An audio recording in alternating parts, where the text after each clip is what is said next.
Uno,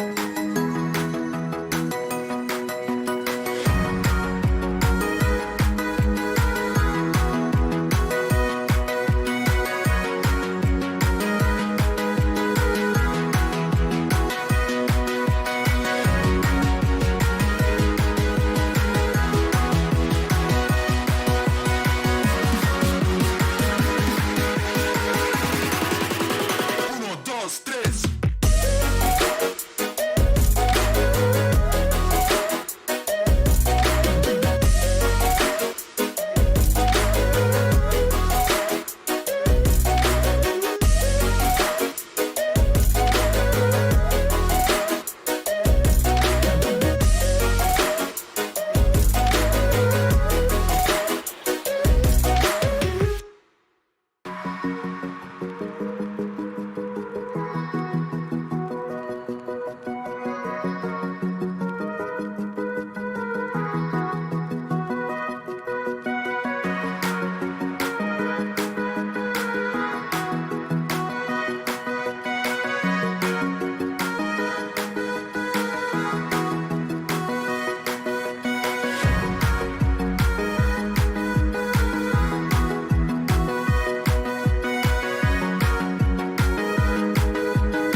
The partnership with AMD has been great. In Far Cry 6, the team has built the most ambitious open world in franchise history, filled with lush tropical environments and decaying urban landscapes. To push the visual fidelity of our game and immersive gaming experience, we've been collaborating with AMD to implement next-gen rendering techniques like DirectX ray tracing and AMD Fidelity Effects features. When implementing these next-gen features, we were challenged because we want the majority of players to have an enjoyable, smooth experience without having to turn their settings down. Using upscaling technology like AMD Fidelity Effects Super Resolution helps us address this problem because it means more players can enjoy Far Cry 6 with their graphic settings cranked up and without compromising frame rate. FSR is a cutting-edge spatial upscaling solution. It's easy to integrate into our development pipeline, and it delivers substantial performance boost while retaining excellent image quality on the highest quality setting. Additionally, we believe AMD's GPU Open and the support for open standards and platforms drive innovation forward. We can't wait until October 7th when players will finally get the chance to see all the hard work we've put into Far Cry 6. It's very exciting that we're getting closer to showcasing to players the game, powered by the latest AMD technologies.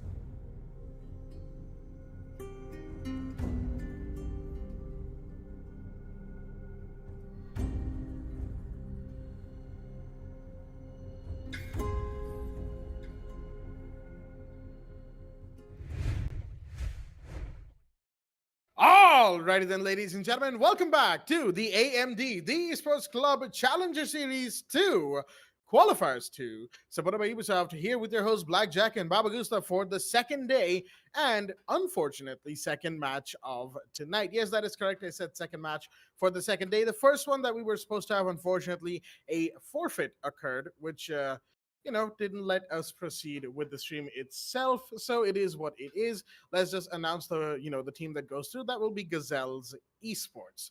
Interesting name, as it were, and their opponents had an equally interesting name as well. But let's not dwell on that for too long, as the match that we have got now is a very interesting one indeed. Team Espada versus Sunset Ninjas. I can tell you this much, folks. This is going to be a match that you might want to watch out for. These might not be the biggest names of the region, but they are names that have left their mark, even if in their own ways, on the matches that we have seen them for. Of course, we've still got another match to go after this one, so we're going to talk about that as we have a quick look at the scheduling for the day. Like I said, match number 1 didn't really happen. Gazelles Esports versus Olympian Esport Outcasts. I'm not sure what that's supposed to imply.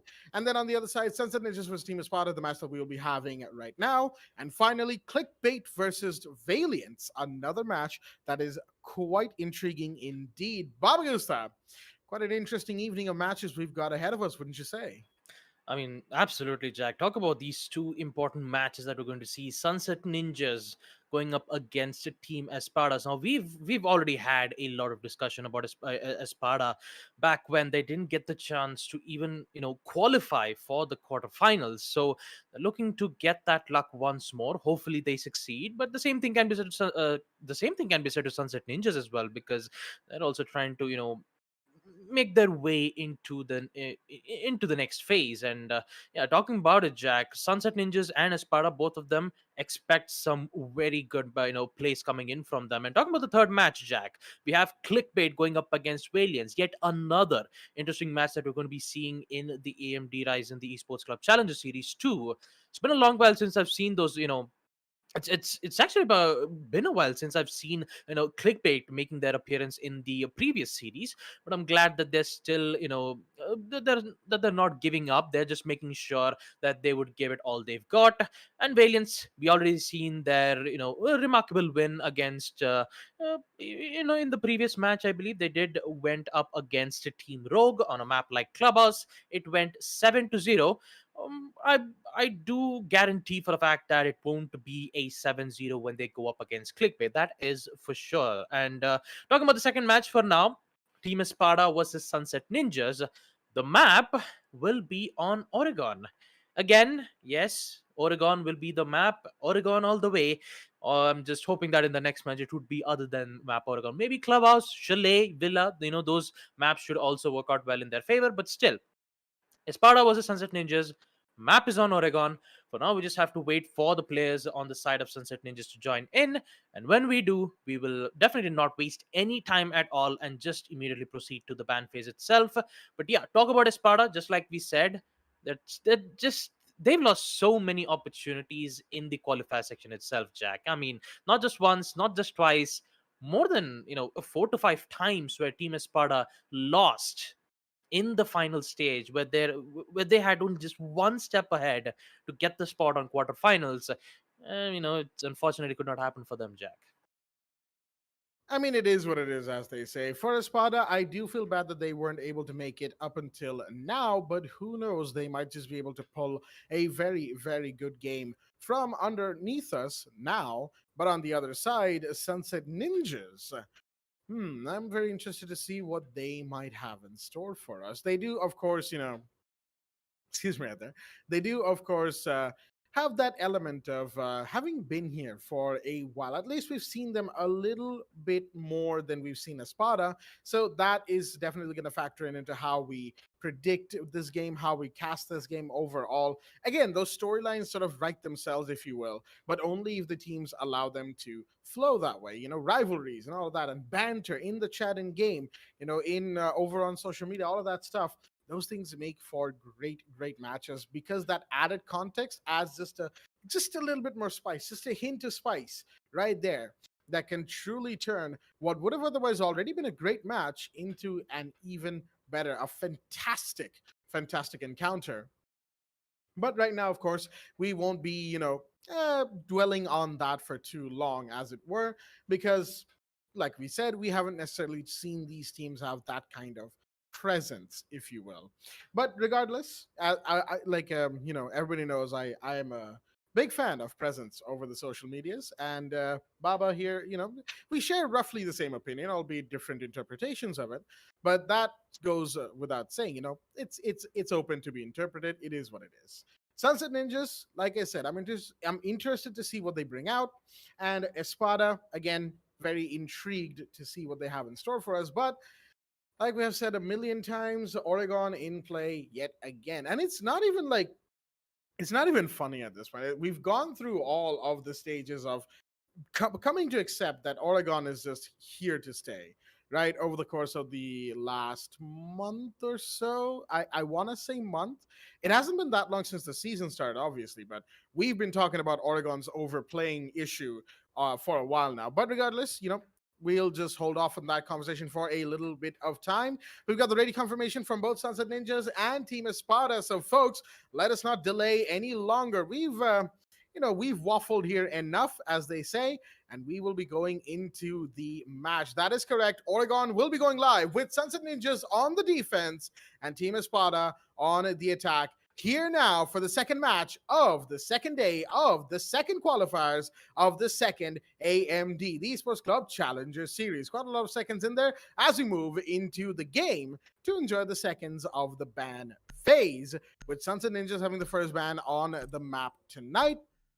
They will decide to ban nice and quickly.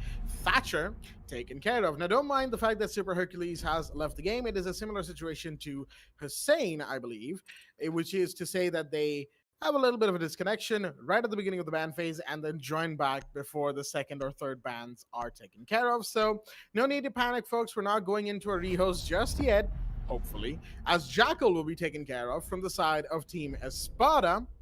Operators, of course, whom we have seen banned a billion times at this point. Thatcher more so than everybody else, but that is, of course, because of his EMP grenades that are just so useful at taking out so many defender gadgets. He is such an annoying operator to go up against. But Flores, who has a similar set of skills, will be left in play, mind you. So that is going to be very interesting to see whether or not Espada or Sunset Ninjas want to play around with that character. Jackal, we've seen him before. Roam clear is his forte, and with his footprint scanning ability, giving you almost real-time info on where a defender is, very, very annoying to go up against. Kaid, well, with the Thatcher ban, we were expecting a kite ban to come in. Electroclaws, electrical interference on hard breachers, something that Thatcher can usually take care of, or anybody really. Soft breachers with any breachable floors and all that. But regardless, a kite ban is more of a matter of convenience. And then Mira, because of her one-way Black Mirror, just such a strong operator. With all that being said, round one will be underway, and let us have a look at both the rosters that are in the lobby for us today. From the side of Team Espada, we've got Stoneheart, Akashi, Expansion Tetra, Inshane, and Ninja Freak. And from the side of Sunset Ninjas, we've got Minato, Montrosky, Zane Lefty, and Super Hercules. A couple of 6-picks coming in as Akashi goes out of the Zofia into the Amaru, interestingly enough. And Super Hercules goes out of the Mozzie into the Valkyrie. Second floor Kids Jones and Jones Main Hall is the side of choice. And I've kept the man from the mic long enough. Baba Gusta, take it away. Thank you for that, Jack. And without any further delays, we will proceed to our second match.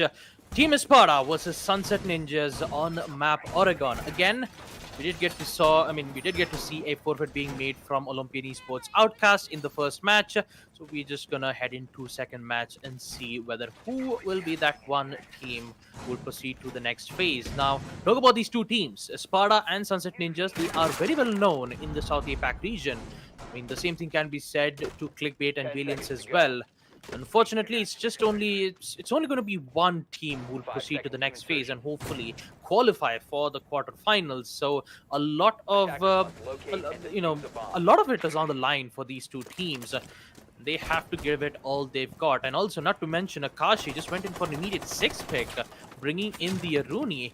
I believe he's just going to use the Gara hook in towards the hatch of Kitchen, but he needs to be careful of one of the players from that particular place. Yes, Jack?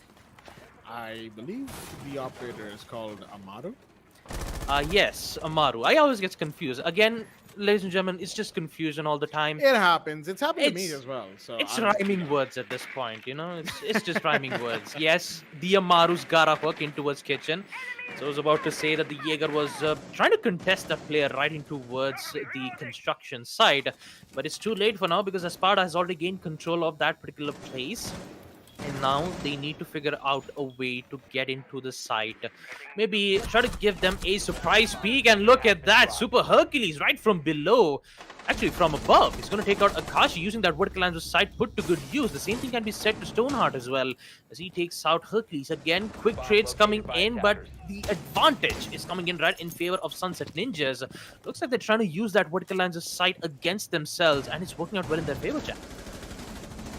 Verticality being used against the attackers is always a two-way street, as Ninja Freak will just prove by taking down Zane. That's going to be a big one indeed. Once again, these trades, these back and forths are what is needed. And Zane, of course, will acknowledge the shot as Shane checks for a mid-jammer and will now go forth with the breach towards attic wall.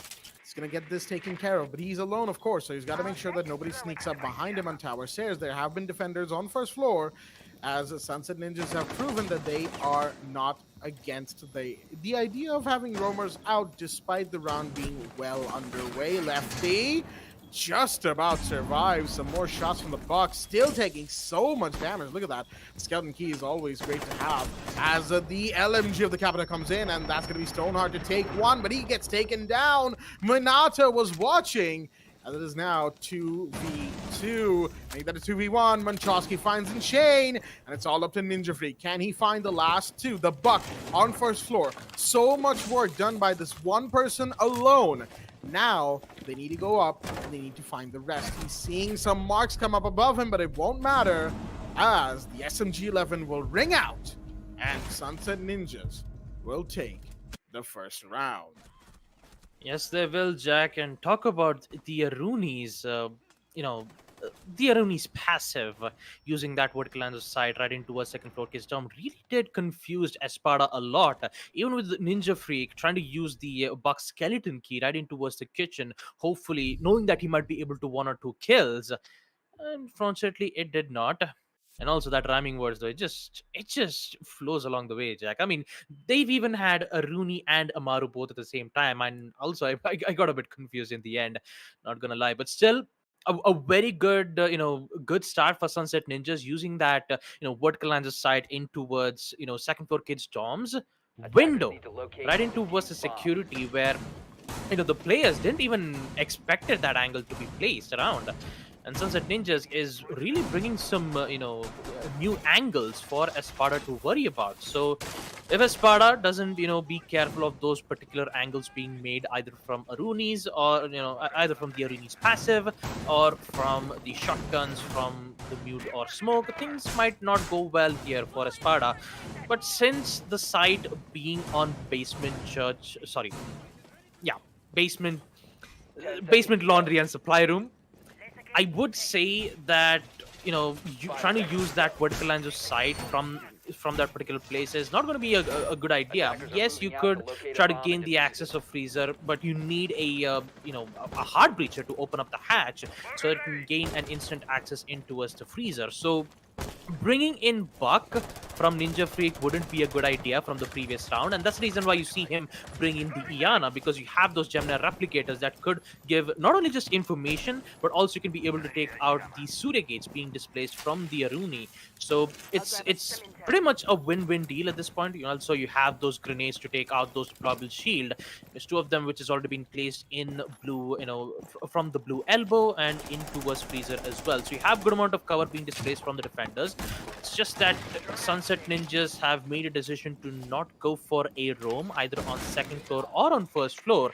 Though you might have seen Lefty roaming around maybe in freezer stairs, that would have been a good idea for Sunset Ninjas, but still, they've made a decision to stay put on the side, and I believe this is working out a bit, because Espada, currently they're just trying to focus on taking out the roamers. You still see those drone works being made to see whether if the entire big tower entrance has been sealed off so that they can proceed to the site without dealing any problems at all. So they're taking quite a lot of time for to do that particular objective, which is going to give Espada a minute and 40 seconds left for them to push in towards the site. Now they could make a decision of pushing in towards blue, but many of the attack executions that I've been seeing in map Oregon, they always just either push in from freezer and blue laundry stairs. Sometimes that blue laundry stairs has been shifted from either from big tower stairs. Either of that, it just works nonetheless. That it does, as in the meanwhile, smoke grenades will go out to stop Stoneheart from pushing in to blue bunker. Again, a push that the defenders want to stop at all costs. Blue bunker is a very important position to have for both sides. Attackers can take tons of advantage of the site, seeing as they have two entryways and then a third going into boiler room, which leads into more flank watch and watching the alternate routes and rotates that the defenders could have. Flashbangs go out as another smoke gas canister comes in, and Shane in the meanwhile is preparing the push in, burning out ADSs, potentially flushing out the smoke, but he's pushed up with the shotgun instead. As here we go, expansion 10 will find one. Lefty goes down, and there goes another three, in fact, of the defenders on the board, but the excuse me, the vector comes in from Super Hercules. He'll find one. Can he find a second? Beautiful headshot. Hercules right here, bringing his team back. 2v3. It's suddenly now very, very winnable, especially with the diffuser being dropped. Expansion Tetra has been dropped as well, but he is in a down but not out state, so he can be brought back up, and he will be. Hercules in the meanwhile, he's rotated out into blue bunker, and he's facing stiff competition, but he will get taken out eventually. He's still got a kill or two, and the diffuser has been dropped, and what in the nick of time, too? Minato swinging around the bomb chassis. Oh, man, that was definitely very close, but you have to give it up for Super Hercules. He himself, the Goyo himself, swung that round so quickly for his team, and even if he got taken out by the by the Nomad, it didn't matter, as you still had Minato to come in and clutch it out by taking down the planter, forcing the clock to run out of time and giving Sunset Ninjas the win. Beautifully done to take round two from a 2v5 to a 2v1 timer finish win, as that will be round three, beginning with 2-0 for Sunset Ninjas. That was actually a big, this is huge for Sunset Ninjas, especially on the previous round. I mean, they've had the entire site under control. They've even had blue control. They even had boiler control. they just forgot about electric, and that's exactly where the Goyo started making his plays in towards that security room.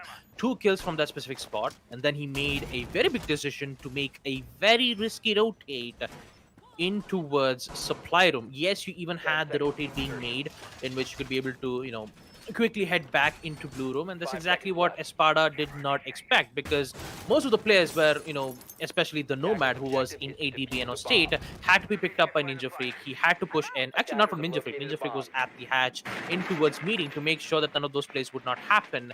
But still, Espada had that huge advantage with that execute that they made, taking out 3 players both at once. I would say that the coordination did go out well in their favor. It's just that the angles that they placed, one of the angles which was in the hallway, the other one which was mainly focused on maybe in towards the freezer, they had so much control. It's just that Super Hercules got so lucky at that time.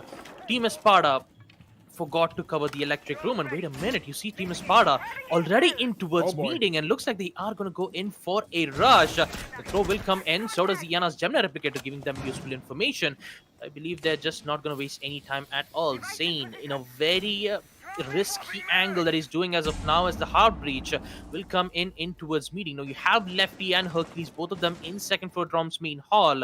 If Team Espada does not, get into the side as soon as possible, knowing that, wait a minute, they're actually in. They're in kitchen. They are taking out Minato and Stoneheart. Ooh, beautiful kill there.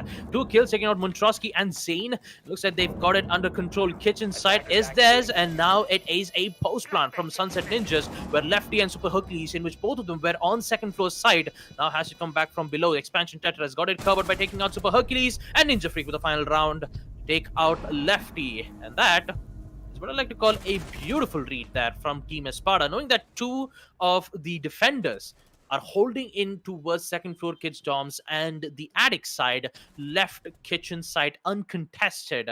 And the amount of drone works and the amount of information that Iana's Gemini replicator gave in towards the meeting site really did give them the confirmation saying that it's best to go in for a kitchen push. You even had, I believe that was Expansion Tetra who just it was Expansion Tetra who just pushed in towards the kitchen, got those 2 kills, made sure that the kitchen control is in their hands, and then we all know what exactly happened. A beautiful coordination being made from Team Espada. I mean, it's actually better than the previous round. I'm not gonna lie. The coordination from Espada is really good in the attack phase. The same thing can be said to Sunset Ninjas. It's just that they're making some unexpected vertical and just sight. I wouldn't say unexpected angles, where Team Espada is having some difficulties trying to contest those. But other than that, it's good to see Team Espada coming back, winning first floor meeting and kitchen. But will they win second floor Kid Storm's main hall? That is my biggest question, though. What I will say is I liked the way Espada took control of the situation in the previous round. Like you said, Baba, seeing that there were a couple of people up on second floor, a couple of defenders towards meeting, and maybe potentially only one player or somebody returning towards the kitchen, they decided to switch it up and just run right into kitchen side and get the plant off. That was well executed. Again, the merits of getting information. You get the information via your drones, via the Iana's Gemini replicator. You use all of that to your advantage, and you win rounds. Espada is showing that very, very well. But of course, that was one round. The other couple of rounds, well, round 2 on basement, I will still say they were executing pretty well. Unfortunately, a lack of intel on where the Goya was going led them into a bit of a self-made trap, one would say. Well, the good rotates made by said Goya were obviously one of the big things that allowed them to get away with the round. That is Sunset Ninjas. Espada, not so much. However, that was only one round where a push like that went wrong. Round 1, of course, we unfortunately, while the trade game was good from Espada in that round, they couldn't continue the trade game into the end of the round. That's what they needed to do. Continue to take bodies away from Sunset Ninja so that they would be less aggressive, and they weren't able to do that. Round 3, they were able to shut them down entirely. Now round 4, we're going to see if they can continue on that same trend, as Hercules and Stoneheart have taken, tiny bits of damage of their own. Nothing too substantial, nothing too, groundbreaking. unlike what Ninja Freak is doing right now, quite literally breaking the floor above to give his teammates vertical line of sight to try and find a defender or two. Tons of scout and key bullets are being used up in this endeavor, of course, but that is simply how it goes. Stoneheart takes even more damage. Where's that coming from? Doesn't matter. There goes Montrosky, as Enchain finds the first one of the round. But wait a minute! When did Hercules get there? He's gonna find Enchain, and there goes Expansion Tetra at the hands of Minato. Oh, man, expect the unexpected there. Super Hercules in towards the attic. Who's just waiting for that perfect moment, and he will take another one, taking out Ninja Freak. An immediate shift of pace here from Sunset Ninjas. As Team Espada is just down to just two players, Stoneheart and Akashi. Talk about Ninja Freak, who've made so many angles, yeah, almost destroying half of the floors into a second floor kids. Akashi is waiting for that perfect moment. Stoneheart, who is slowly making his way from the white stairs, he's going to be used as a distraction, but that distraction will not work out because Zane is there for the cover. And the final kill will come in from Minato to take out Akashi. Look at that, Sunset Ninjas immediately knowing what exactly is happening in. And also, it's just unexpected plays at this point. You even saw the Mozzie was hiding in towards the windows of Big Tower. It's just, Espada doesn't have that information quite well. Yes, they have information on Kid Storms with the help of their drone works, but still, you don't have flank drones being made. And I believe that's the reason why Expansion Tetra will decide to bring in the Nomad, the air jabs, which will make sure that none of those flank watch, I wouldn't say the flank watch, the flank pushes from Sunset Ninjas will not happen. But this is actually a huge drop here for Sunset Ninjas. Already they've won two of their important rounds. One, which was on basement foundry and supply room. Second, which was on round 4, second floor kids, Doms and Doms main hall. The amount of plays that I'm seeing from Sunset Ninjas are just unexpected plays. There's always that there's always that one particular player on the side of Sunset Ninjas, be it Zane or Super Hercules, who is always at the wrong place at the right time, who just immediately gets two of that important kills. And Sunset Ninjas, who had a major disadvantage in the mid-round, immediately converts itself into an advantageous round for Sunset Ninjas. And it's just, tearing Espada apart. Especially on the attack phase, where the coordination was going so well. They've opened up the walls very well in towards the attic. They even did get the early kill, getting the control towards the attic. But then, plays like that led Espada, it's just break up the entire coordination, and Sunset Ninjas are pressuring them time and time again. I'd say it's more of a case of Sunset Ninjas simply doing better in the late round than Espada falling apart. They are to a degree, but that has so far only been on the second floor rounds. Look at round 2, if we remember correctly. Once again, it was a 2v5 and they fell apart right at the end because of the way Hercules played. He was the goalie in that round, if I recall correctly, too. And he was absolutely instrumental. Without the triple kill that he brought out, there will be no way for the diffuser to be dropped right at the end. And there we go. Unfortunately, Hercules being a little too aggressive, thinking he might be able to get away with the kill early, gets taken down. Good shot by Akashi to shut down who was pretty much the bane of their existence back in round 2. Sunset Ninjas have lost a very important player. A very important one at that as well, because Super Hercules was the one who was making those unprecedented plays. And with him taken care of right from the main stairs, Team Espada can now focus on the side properly. They just need to make sure that this coordination works out well. Look at that. One player is already in towards the meeting, the other already gaining control from the big tower stairs, and the execution will come in from the attacker's side. Look at that. Ninja Freak from the first to take out Lefty. Immediate recovery will come in from Sunset Ninjas. 3v2 as Akashi gain control in towards the boiler side. Now they're slowly making their way towards the side as well. Minato, what was that shot? Taking out Expansion Tetra immediately towards the security side. Now it's an equalizer yet again. 2v2. Boiler control and blue control, both in the favor of Espada. They just have to worry about getting towards the side. Insane doesn't have the flashbang, so she will be forced to push in towards the Surya gates. And Minato, missing that opportunity, is going to put Montrosky so low on HP. Will he survive? No, it does not. But Minato will get the refrag nonetheless. Now it's a 1v1 back again. Insane has the defuse. He could go in for the front, but he's going in for the rotate. Misses the opportunity yet again. And Minato has the upper hand. Who's going to win? It's going to be Insane at the end. And look at that, Team Espada. Such a close round there for the attacker side. Also for Sunset Ninjas, especially Minato, who just missed the opportunity to take out the Sophia, who was pushing in towards the security room. Actually, not from the security room, which was riding towards the hallway side. But if that happened, if Montrosky was alive at that point, I would have said that this would have been a 1v2 in the favor of Sunset Ninjas. Apparently, it did not. Minato missed his chance, and now Team Espada will be currently in the lead. As we actually, Sunset Ninjas will still be in the lead. It's just that Team Espada have started to got the, has started to take things under control.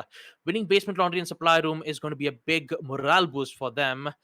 And talk about round 6. This will be their first half to see whether if they could equalize it or give the lead back to Sunset Ninjas.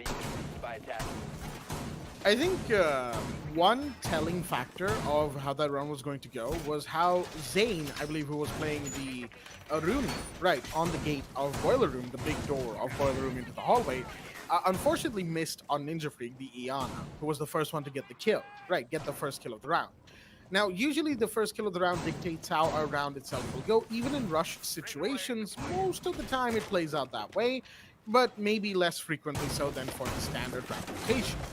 Now, I won't say that that is exactly what happened in the previous round, because again, there were so many factors that could have gone so many different ways for both teams, but at the end of it, we saw Team Espada finally hold on to, a good play going in towards the final bit of the round. There were a few missed opportunities from Sunset Ninjas, of course, with the one from Zane that we just pointed out, the shot from Minato, I believe. He could have potentially saved Montrosky from getting taken out inside of blue, but unfortunately that simply did not happen.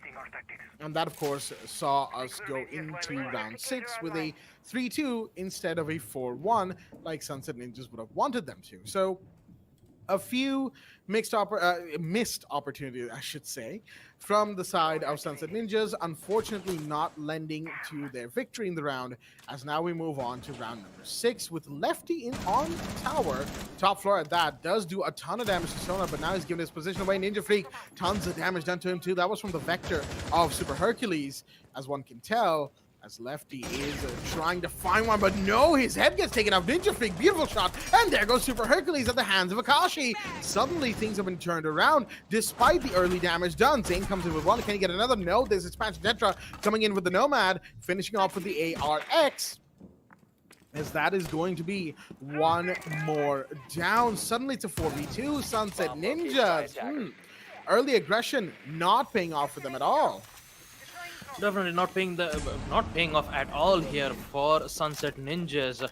Again, we are met with Minato and Montrosky again. You have those smoke gas canisters, you could use it to delay the push, but you can only delay one of the particular push. I mean, maybe they could, delay the push in towards that particular place, but look at that. Montrosky contesting against the player in towards the boiler site, but it wouldn't happen nonetheless. Again, smoke gas canisters in towards supply room and a C4 to top it off, while Insane is taking quite a lot of damage. Now, they just have to worry about getting towards the hallway site in which the Surya Gate is still alive, which would force the attackers to waste one of their utilities, but you still have that angles being made. Another smoke gas canisters, which would force Insane back in boiler room. And now Sunset Ninjas needs to hold a 2v4. They just have to patiently wait for Montrosky to throw that smoke once more. And there you go. Another 10 seconds being messed around. And Montrosky takes out one, takes out two. Stonehard and Akashi goes down.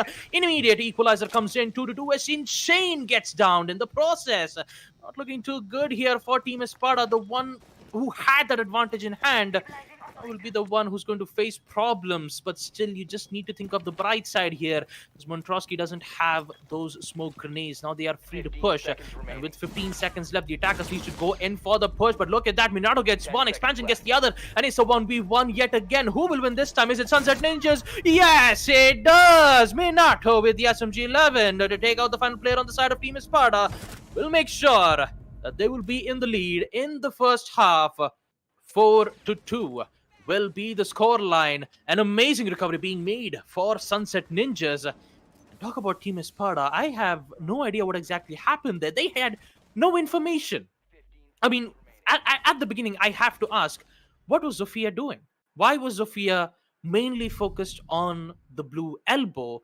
where one of them should be mainly worried about the freezer side. You've seen 3 of those smoke gas canisters thrown at the default plant. There has to be at least one guy holding it into his freezer, but no. He just gave 2 free kills there for the smoke and gave an immediate win for Sunset Ninjas. Again, not good, especially in late rounds. This is going to hurt a lot, and this is going to hurt a lot if it just, continues in the second half as well, Jack. That it will. Once again, a round where the variables could have gone either way for both sides. But unfortunately, unfortunately for Espada, it went the way of Sunset Ninjas. SN just about squeezing that one out. I'll tell you what, again, it comes down to that 2v4. I'm not sure what's going on with Sunset Ninjas and Tower Stairs and, Boiler Room and Blue Entrance, but they just lose so many bodies so quickly, leaving it to Montrosky and Minato more often than not for their basement side recoveries. And while it has worked, I'll give them that. Super Hercules chimed in back in round 2, and Montrosky and Minato have chimed in for rounds 5 and 6.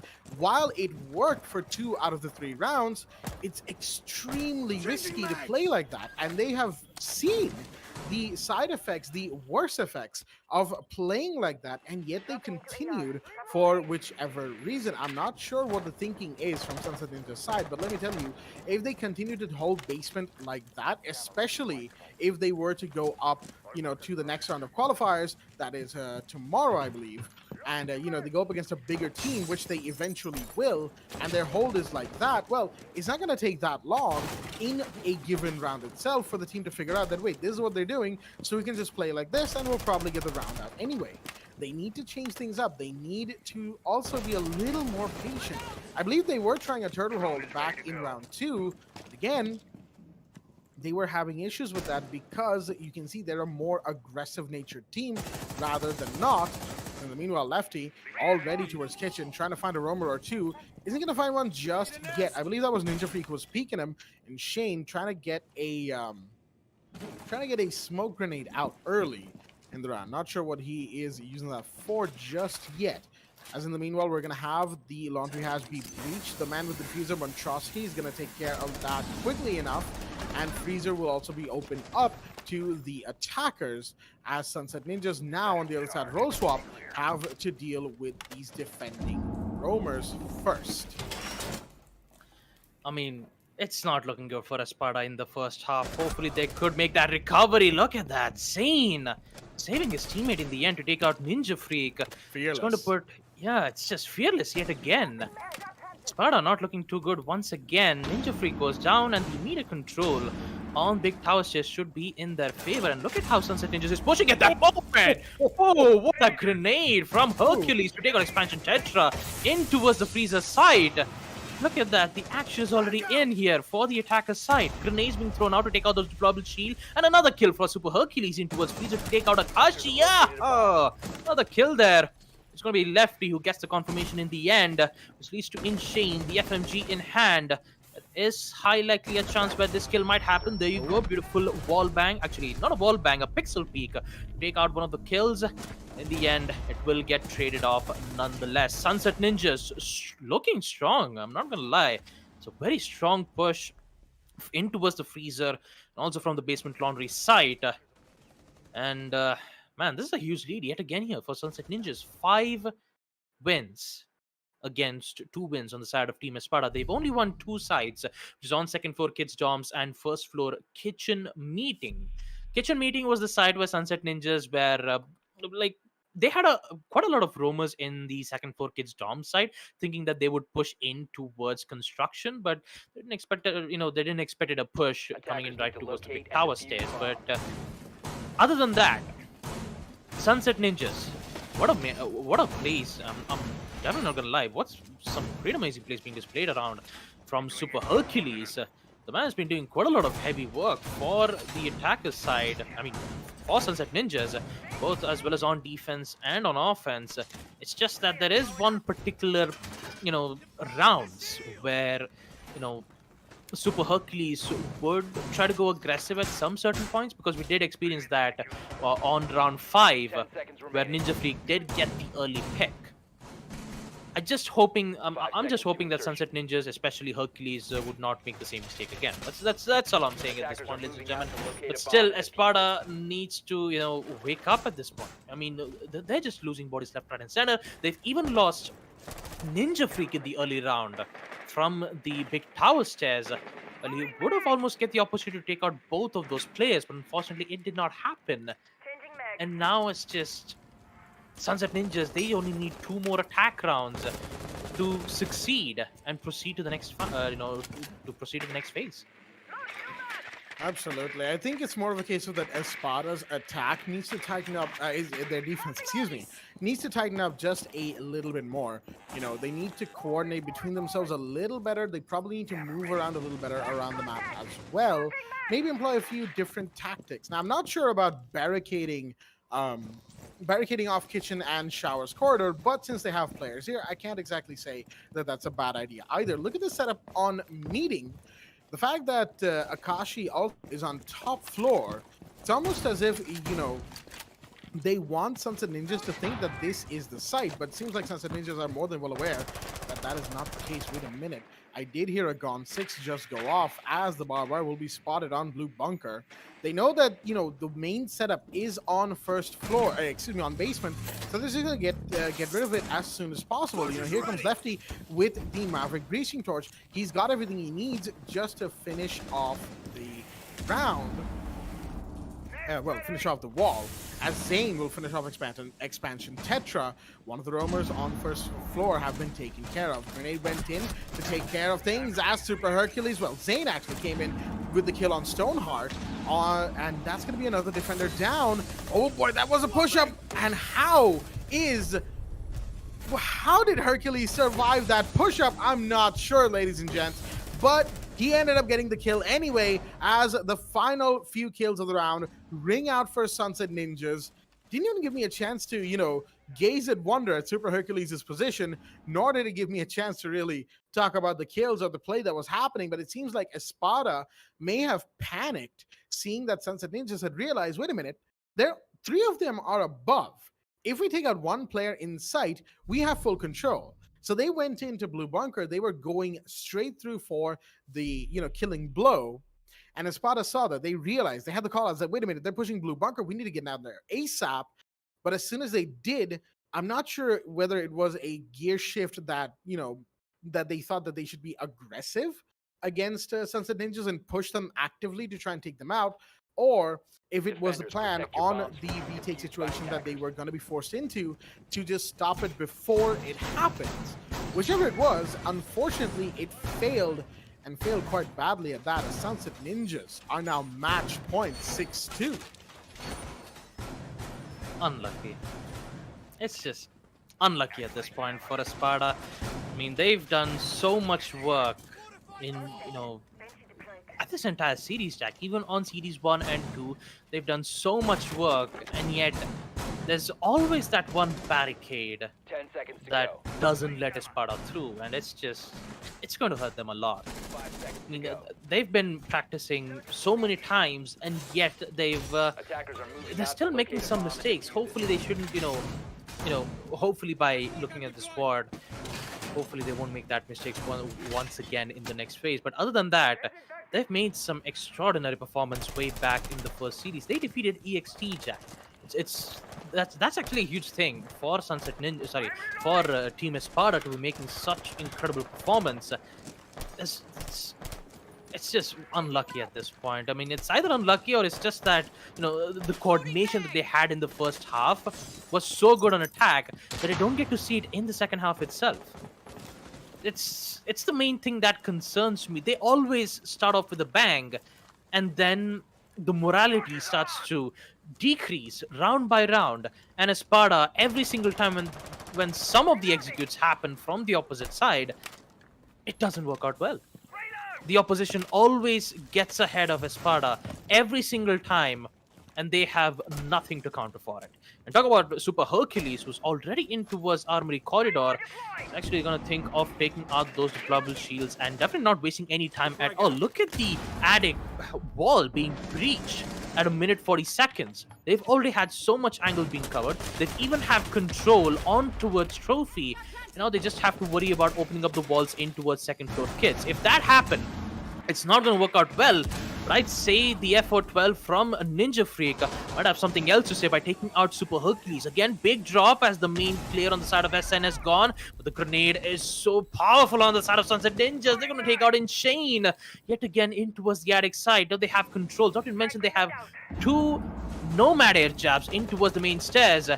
Talk about Ninja Freak. He's already get the confirmation. Take out Minato and Montroski. Such an aggressive plays and an accidental team kill to take out Zane. Suddenly Espada have got things under control, and another kill will come in from the FO12 as Ninja Freak displays chaos of the FO12, and Espada will survive nonetheless as they'll win second floor kids, dorms, and main hall. 4 kills with the FO12 and an accidental TK from the team. Oh my goodness, what exactly happened there for Sunset Ninjas? They had so many angles opened up. They've opened up the attic, they've opened up second floor games room, they were holding up the angle in towards trophy, and then suddenly, here comes Ninja Freak out of nowhere, picking off players one by one. Man, this is exactly what we were looking for on a match like Team Espada. I'm just hoping that they keep that momentum in the future rounds. Maybe they have to keep that momentum on the side, like basement, on basement laundry and supply room, because if they don't, and if Sunset Ninjas wins this side once again, then I believe that Sunset Ninjas will proceed into the next phase. I feel like it's more of a case of Team Espada really needed a round, and Ninja Freak more so than anything, I think, couldn't bear the thought of going down to 7 right here, right now. Excuse me, rather. Which, of course, is a great motivator, that we're not going down here, not by a long shot. And that is something that probably let him play as freely and as aggressively as he did with that FO12. The FO12 is a fantastic weapon. Make no mistake, it is borderline overpowered, and you don't hear me make that statement much, but the FO12, I will concede, is up there, very close to that overpowered designation, and I would not be surprised if it gets nerfed anytime soon, because it has such a high spam rate, fire rate, that is. Individual buckshot pellets can be shot out so quickly, and at such devastating range, you never know what to expect with that weapon. And that is something that lends to its power, just its sheer spam ability and its sheer reliability as well. Ella definitely benefits off of that weapon more so than most. I mean, obviously more so than the attackers. The attackers are on the receiving end of those pellets, let me tell you what. But regardless of that, Sunset Ninjas did lose the round. Excuse me, rather. They did lose the round, and Ninja Freak did give his team a very important round. And that team kill did not really help either, let's be real here. As now Espada once again are holding for a play from Sunset Ninjas, but you can see they are trying a different thing, but whether or not that different thing is going to be helpful is, well, it's up for debate, as Ninja Freak has now just gone down. And like I said, Ninja Freak, one of their bigger players off the board. Stoneheart finds one, Akashi finds another in the meanwhile. And wait a minute, Stoneheart runs straight into Hercules and takes down the Iana. As a result, what just happened? 3 bodies down for Sunset Ninjas. Lefty takes a bit of damage, but Zane with the pre-fire will find Stoneheart. 1 more down, and that's probably the other roamer. Oh, that needed to be taken care of, but there is still the Goyo inside of closet. Does Lefty know he has to? There's only one place the Goyo can be, and he's gonna find Lefty and push out into bedroom and find the final one as well. Akashi with the double to finish off the round. And unfortunately, Sunset Ninjas chasing too many ends in too many places, spread far too thin, and they got taken down as a result. Well, Espada is still in the game, and they are trying to survive for 2 defensive rounds as they succeeded defending on basement laundry and supply room. Talk about Sunset Ninjas. They did not expect a player holding in towards second floor, and Stoneheart, how did he get away with that, man? I mean, how did he get away with that push in white stairs? And Sunset Ninjas already made 2 mistakes on round 8 and 9. Round 10 will be on Meeting Kitchen. Last time I remember in the first half, Team Espada were very confident winning that site when they were on the attack. I mean, all they did is just push in towards the hallways of Kitchen and immediately gain control, forcing Sunset Ninjas to be on post plant. Will it be the same or will it be different? Ninja Freak will bring in the Ella this time, the F412, a very devastating weapon in close range. And we see some changes in OpEx from Sunset Ninjas as well. You see Montrosky bringing in the Thermite, a very, good operator, which could, blow up almost two of the walls. Yeah, maybe, with the help of his exothermic charge, he can be able to open up two walls just by placing it in the middle of it, which can provide so many angles. You can, even get into the site way much more fast. You can even sprint towards it. It's just that, they just need to make sure that they pick out players in the process. I mean, like from the previous two rounds that I've witnessed, it's just that in the mid rounds we've seen Espada making that unexpected plays again, and this time it's from Stoneheart. The SMG-11 and the shotgun, who just picked out two of those players in on the side of the first floor of White Stairs. Now you're just seeing Team Espada making some vertical lines to the side and opening up the hatches with the help of Stoneheart's M5 shotgun. You even have the Malusi's Banshee deterrent to give not only just information, but also slow the attackers as well. It's just that Sunset Ninjas, who had so much advantage for the previous two rounds, the nade will come in yet again, and Akashi will get caught off from that blast, but not that much. Just a total of 5 or 10 HP, which would put Akashi in a very corner place. He'll be able to take out the drones nonetheless from the attacker's side. It will give information saying that the site is on second floor kids. Now, Lefty, I actually have no idea what exactly happened. Did he just accidentally, sprinted in towards the roof side while he was trying to, rappel in, but he could not. But, it's not going to look out well here. But Lefty, he will survive. He will get picked up from his team. The difference is that he will be left off with 10 HP. Now, Ninja Freak is actually thinking for a peek in towards the attic side. The grenade will get caught off from the ADS. And now Zane needs to be careful from that angle. And looks like Ninja Freak will be able to get the kill off from Zane because he has that information. He has the information on Zane because he is still repelling. Still waiting for that opportunity to get that kill. A melee hole will come in. Zane really needs to be careful, but he will not. Ninja Freak will come in once again with the effort to take out one and another from Akashi as he takes out Minato. This is once again looking like it could be a collapse from the side of Sunset Ninjas.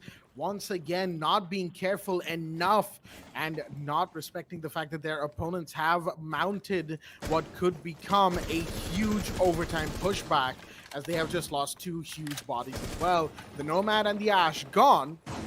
And while they still have their two hard breachers and a soft breacher, they're not going to get much done without the utility clearance. Super Hercules still has a couple of grenades remaining, mind you. He's going to use one of them right here. Goes underneath security doors. Is that going to find anyone? No, it does not. He needs to open up this door any time now, but he's watching the hallway. So many things to do. Akashi goes down in the meanwhile, as that's one defender off the board. Hercules gets pushed in. He's seen one. There we go. Accidentally looked away for a second there, but so many bodies being dropped in the meanwhile. Defenders going down one by one. Montrosky going for the plant, as here comes the Ella. That's the diffuser drop, but no, it doesn't matter. Not to Hercules. The L85 comes in from the back. Nobody was watching security, not in time at least. And that is gonna be the double kill to give the round to Sunset Ninjas.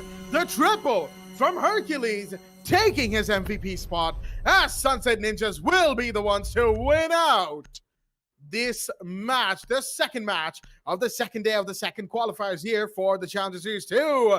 7-4 to them, ladies and gentlemen, as they will be advancing into the next stage, round 3 of the qualifiers 2 tomorrow. And beautifully played indeed. A couple of rounds, they gave us a bit of a shock for a couple of rounds there. I'll tell you what, made us think that, oh, wait a minute, we might be in for overtime, only to take it back, only for Hercules to say, no, you know what? It's time to run it back. I'm taking the round, and none of you can stop me. He proved it just as he did back in round 2. And I think, that shows that Sunset Ninjas are never quite out of the fray. If you have Minato, Montrosky, or Super Hercules, or all three of them alive, Never take Sunset Ninjas for granted, folks. We will talk about that a little bit more in the highlight section, of course. But before that, very well done to the side of SN. They move on, 7-4 to them, and unfortunate for their opponents. That is, of course, Team Espada. But we will see them again, hopefully, maybe in the Nationals, maybe in whatever tournament comes next. Until then, Team Espada, don't take this loss too much to heart, folks. You guys did quite well. Just a few, again, it's that issue of what I feel like is a little bit of inexperience playing in there, a little bit panicky, panic-sided nature. And just a whole other set of issues that I need to get my thoughts clear on. And let us do that, in fact, in the highlights section as I let Baba take it from here. Well, Jack, to start it off, I'd say that in the first half, Espada was looking very confident. I mean, the amount of angles that they made here was so good. But it's just, you just have to give it up for Super Hercules at this point, man. I mean, the Goyo on basement, even at the last round, the L85, it's just almost eliminated every single player on the side of Espada. Even with the Goyo plays being made, the amount of confusions that Espada had to control, the amount of confusions that they had to deal with, the drone works, I believe, was the main DroneWorks was the main reason why, because they didn't had much information on whether what kind of player we're in. They just went in with the attack coordination. They realized that there is at least 2 or 3 players in the process. They eliminated. They have control on Baller and the entire hallway. It's just that there is one angle. There's always that one angle that Sunset Ninjas always gets the advantage out of Espada. They just quickly eliminated it. But yeah, other than that, I would say Espada did all they could in the first half itself. First, we're meeting in Kitchen again. That round was a very good round from them. All they did is just move in from the hallway side of Kitchen, knowing that the entire control will be in their hands.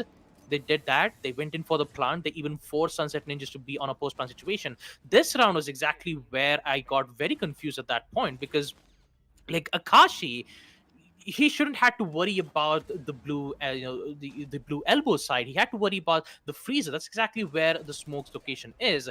We were just mainly worried about Minato, thinking that he would be in that particular position, but still, wasn't the only round that I wasn't satisfied about was on the side, was on round 6. But other than that, it's just Sunset Ninjas all the way, man. Super Hercules, he's done an amazing job. Nade kills from Super Hercules and Lefty, and not to even mention Ninja Freak with the F412 in the previous round. He held his ground so well on both of those rounds. Second floor kids, Dom's basement laundry and supply room.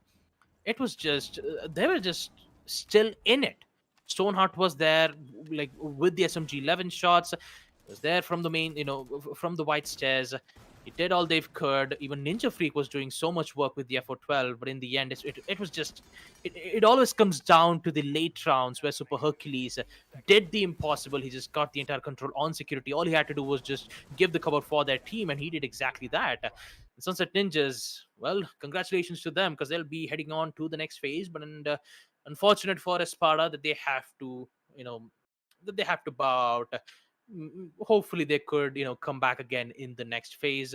But for now, that would be it for our second match. But we still have one more match to go, ladies and gentlemen. We have Clickbait going up against Team Valiance. The map will be on Clubhouse. So for now, we're just going to take a short little break, and we'll be right back after this. Don't go anywhere.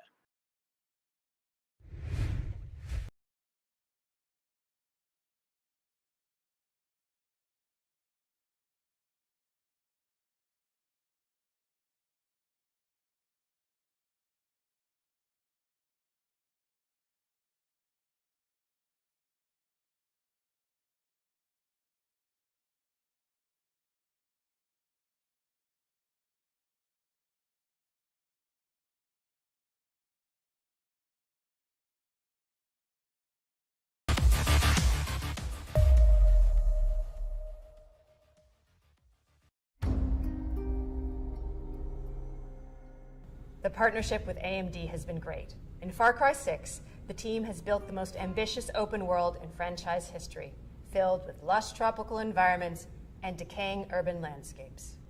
To push the visual fidelity of our game and immersive gaming experience, we've been collaborating with AMD to implement next-gen rendering techniques like DirectX ray tracing and AMD Fidelity Effects features. When implementing these next-gen features, we were challenged because we want the majority of players to have an enjoyable, smooth experience without having to turn their settings down. Using upscaling technology like AMD Fidelity Effects Super Resolution helps us address this problem because it means more players can enjoy Far Cry 6 with their graphic settings cranked up and without compromising frame rate. FSR is a cutting-edge spatial upscaling solution.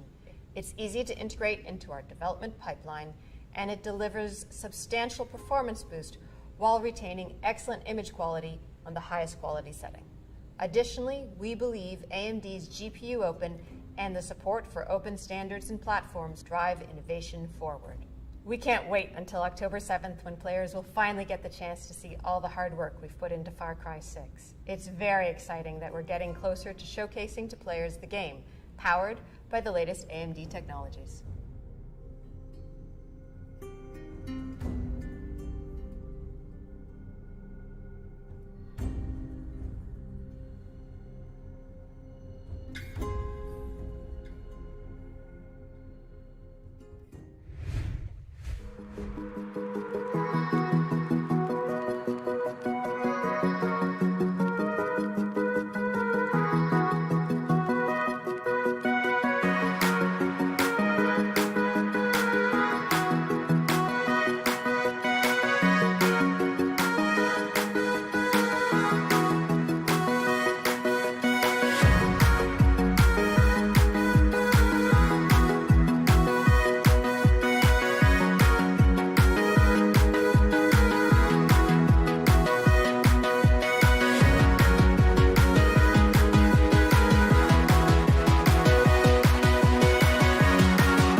The partnership with AMD has been great. In Far Cry 6, the team has built the most ambitious open world in franchise history, filled with lush tropical environments and decaying urban landscapes.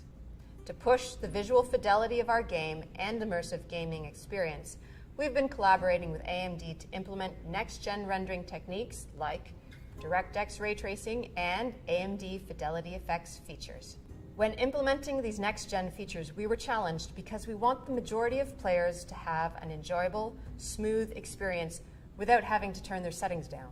Using upscaling technology like AMD Fidelity Effects Super Resolution helps us address this problem because it means more players can enjoy Far Cry 6 with their graphic settings cranked up and without compromising frame rate.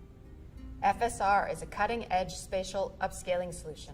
It's easy to integrate into our development pipeline, and it delivers substantial performance boost while retaining excellent image quality on the highest quality setting.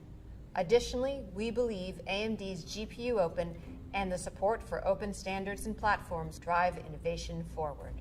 We can't wait until October 7th when players will finally get the chance to see all the hard work we've put into Far Cry 6. It's very exciting that we're getting closer to showcasing to players the game, powered by the latest AMD technologies.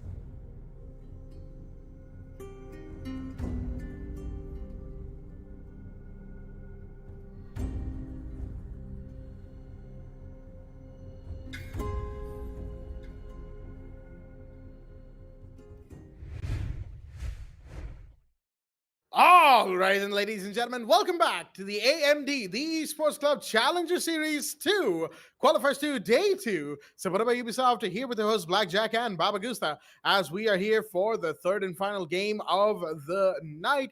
That is correct, folks. We only had one game on stream, but that is because the first match that we were supposed to have, unfortunately, a forfeit was called, and all that stuff. Let's not talk about that too much. The second match that we had, though, between Team Espada and Sunset Ninjas, a 7-4 to Sunset Ninjas, but let that score not take away anything from Team Espada. They played very well, especially on the rounds that they won. They were mounting a comeback and a half, and unfortunately for them, Super Hercules from Sunset Ninjas proved to be just a little too good for them at the end, winning out the final round in a 1v2 clutch situation at the final seconds of the clock as well, because the diffuser had been downed on the other side.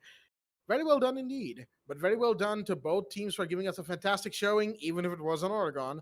And now we will be moving into the third and final game of the night, Valiance taking on Team Clickbait on the map of Clubhouse. It's not Oregon, I'll take it, as they say.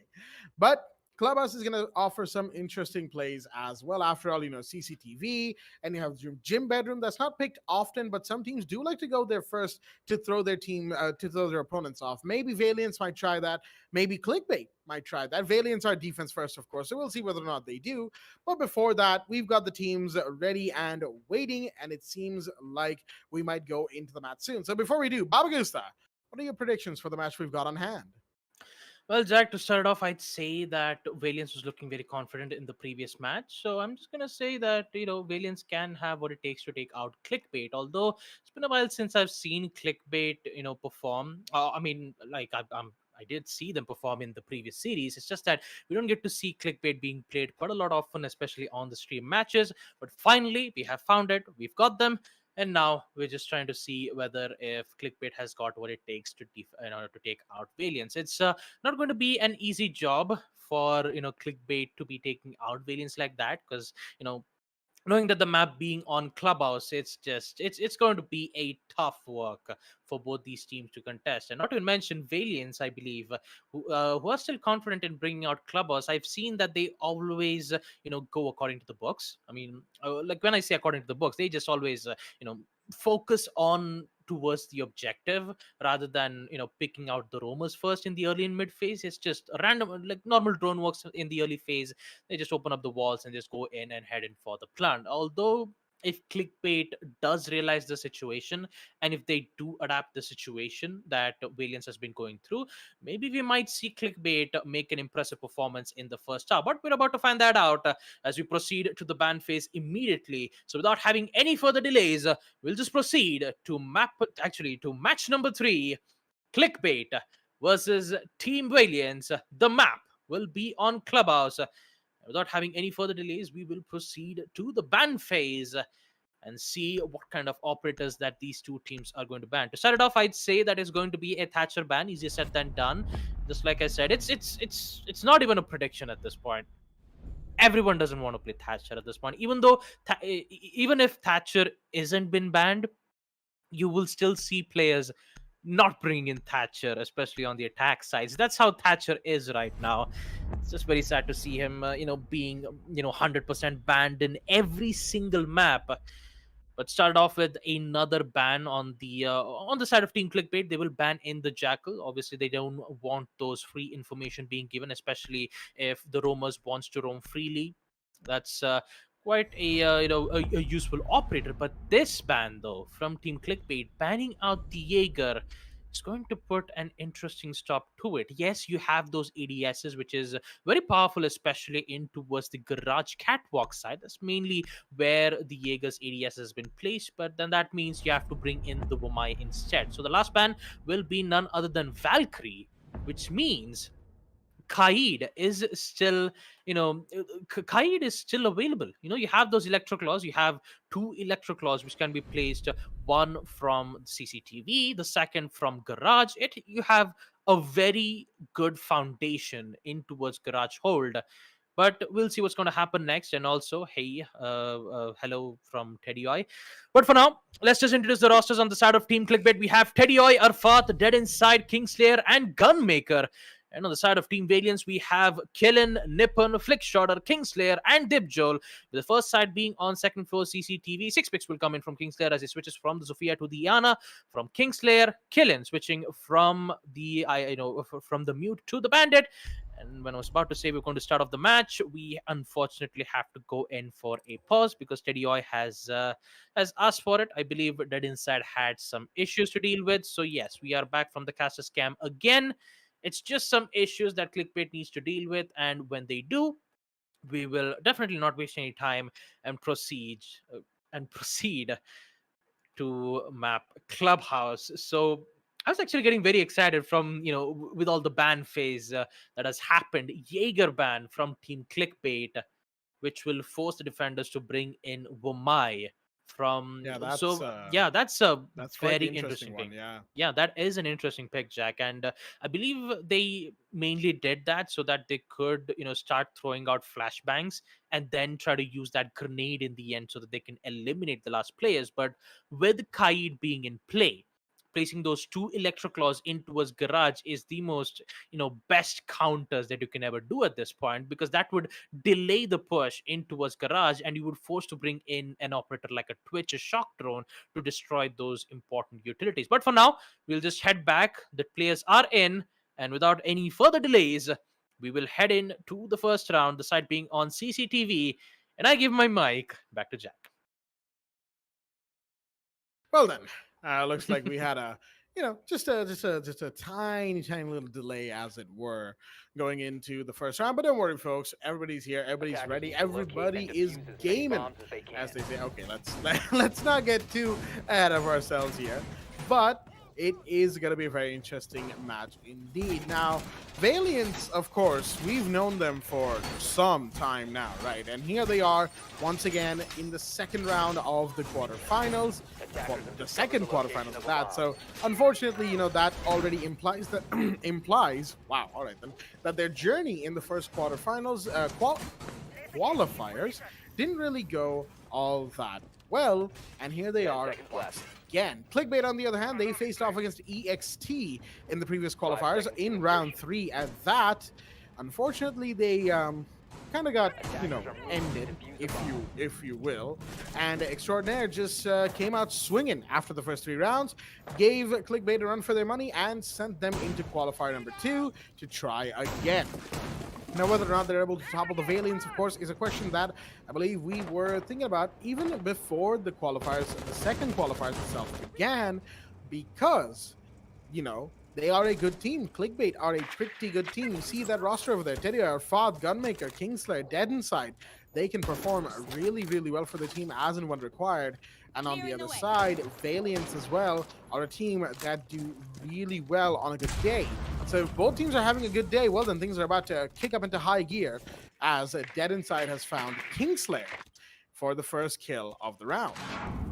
Well, first kill, Kingslayer down already from Valiant's side, and Clickbait is looking very confident though. It's just that they have to get control on Garage as best as possible with this early kill advantage being made from Clickbait.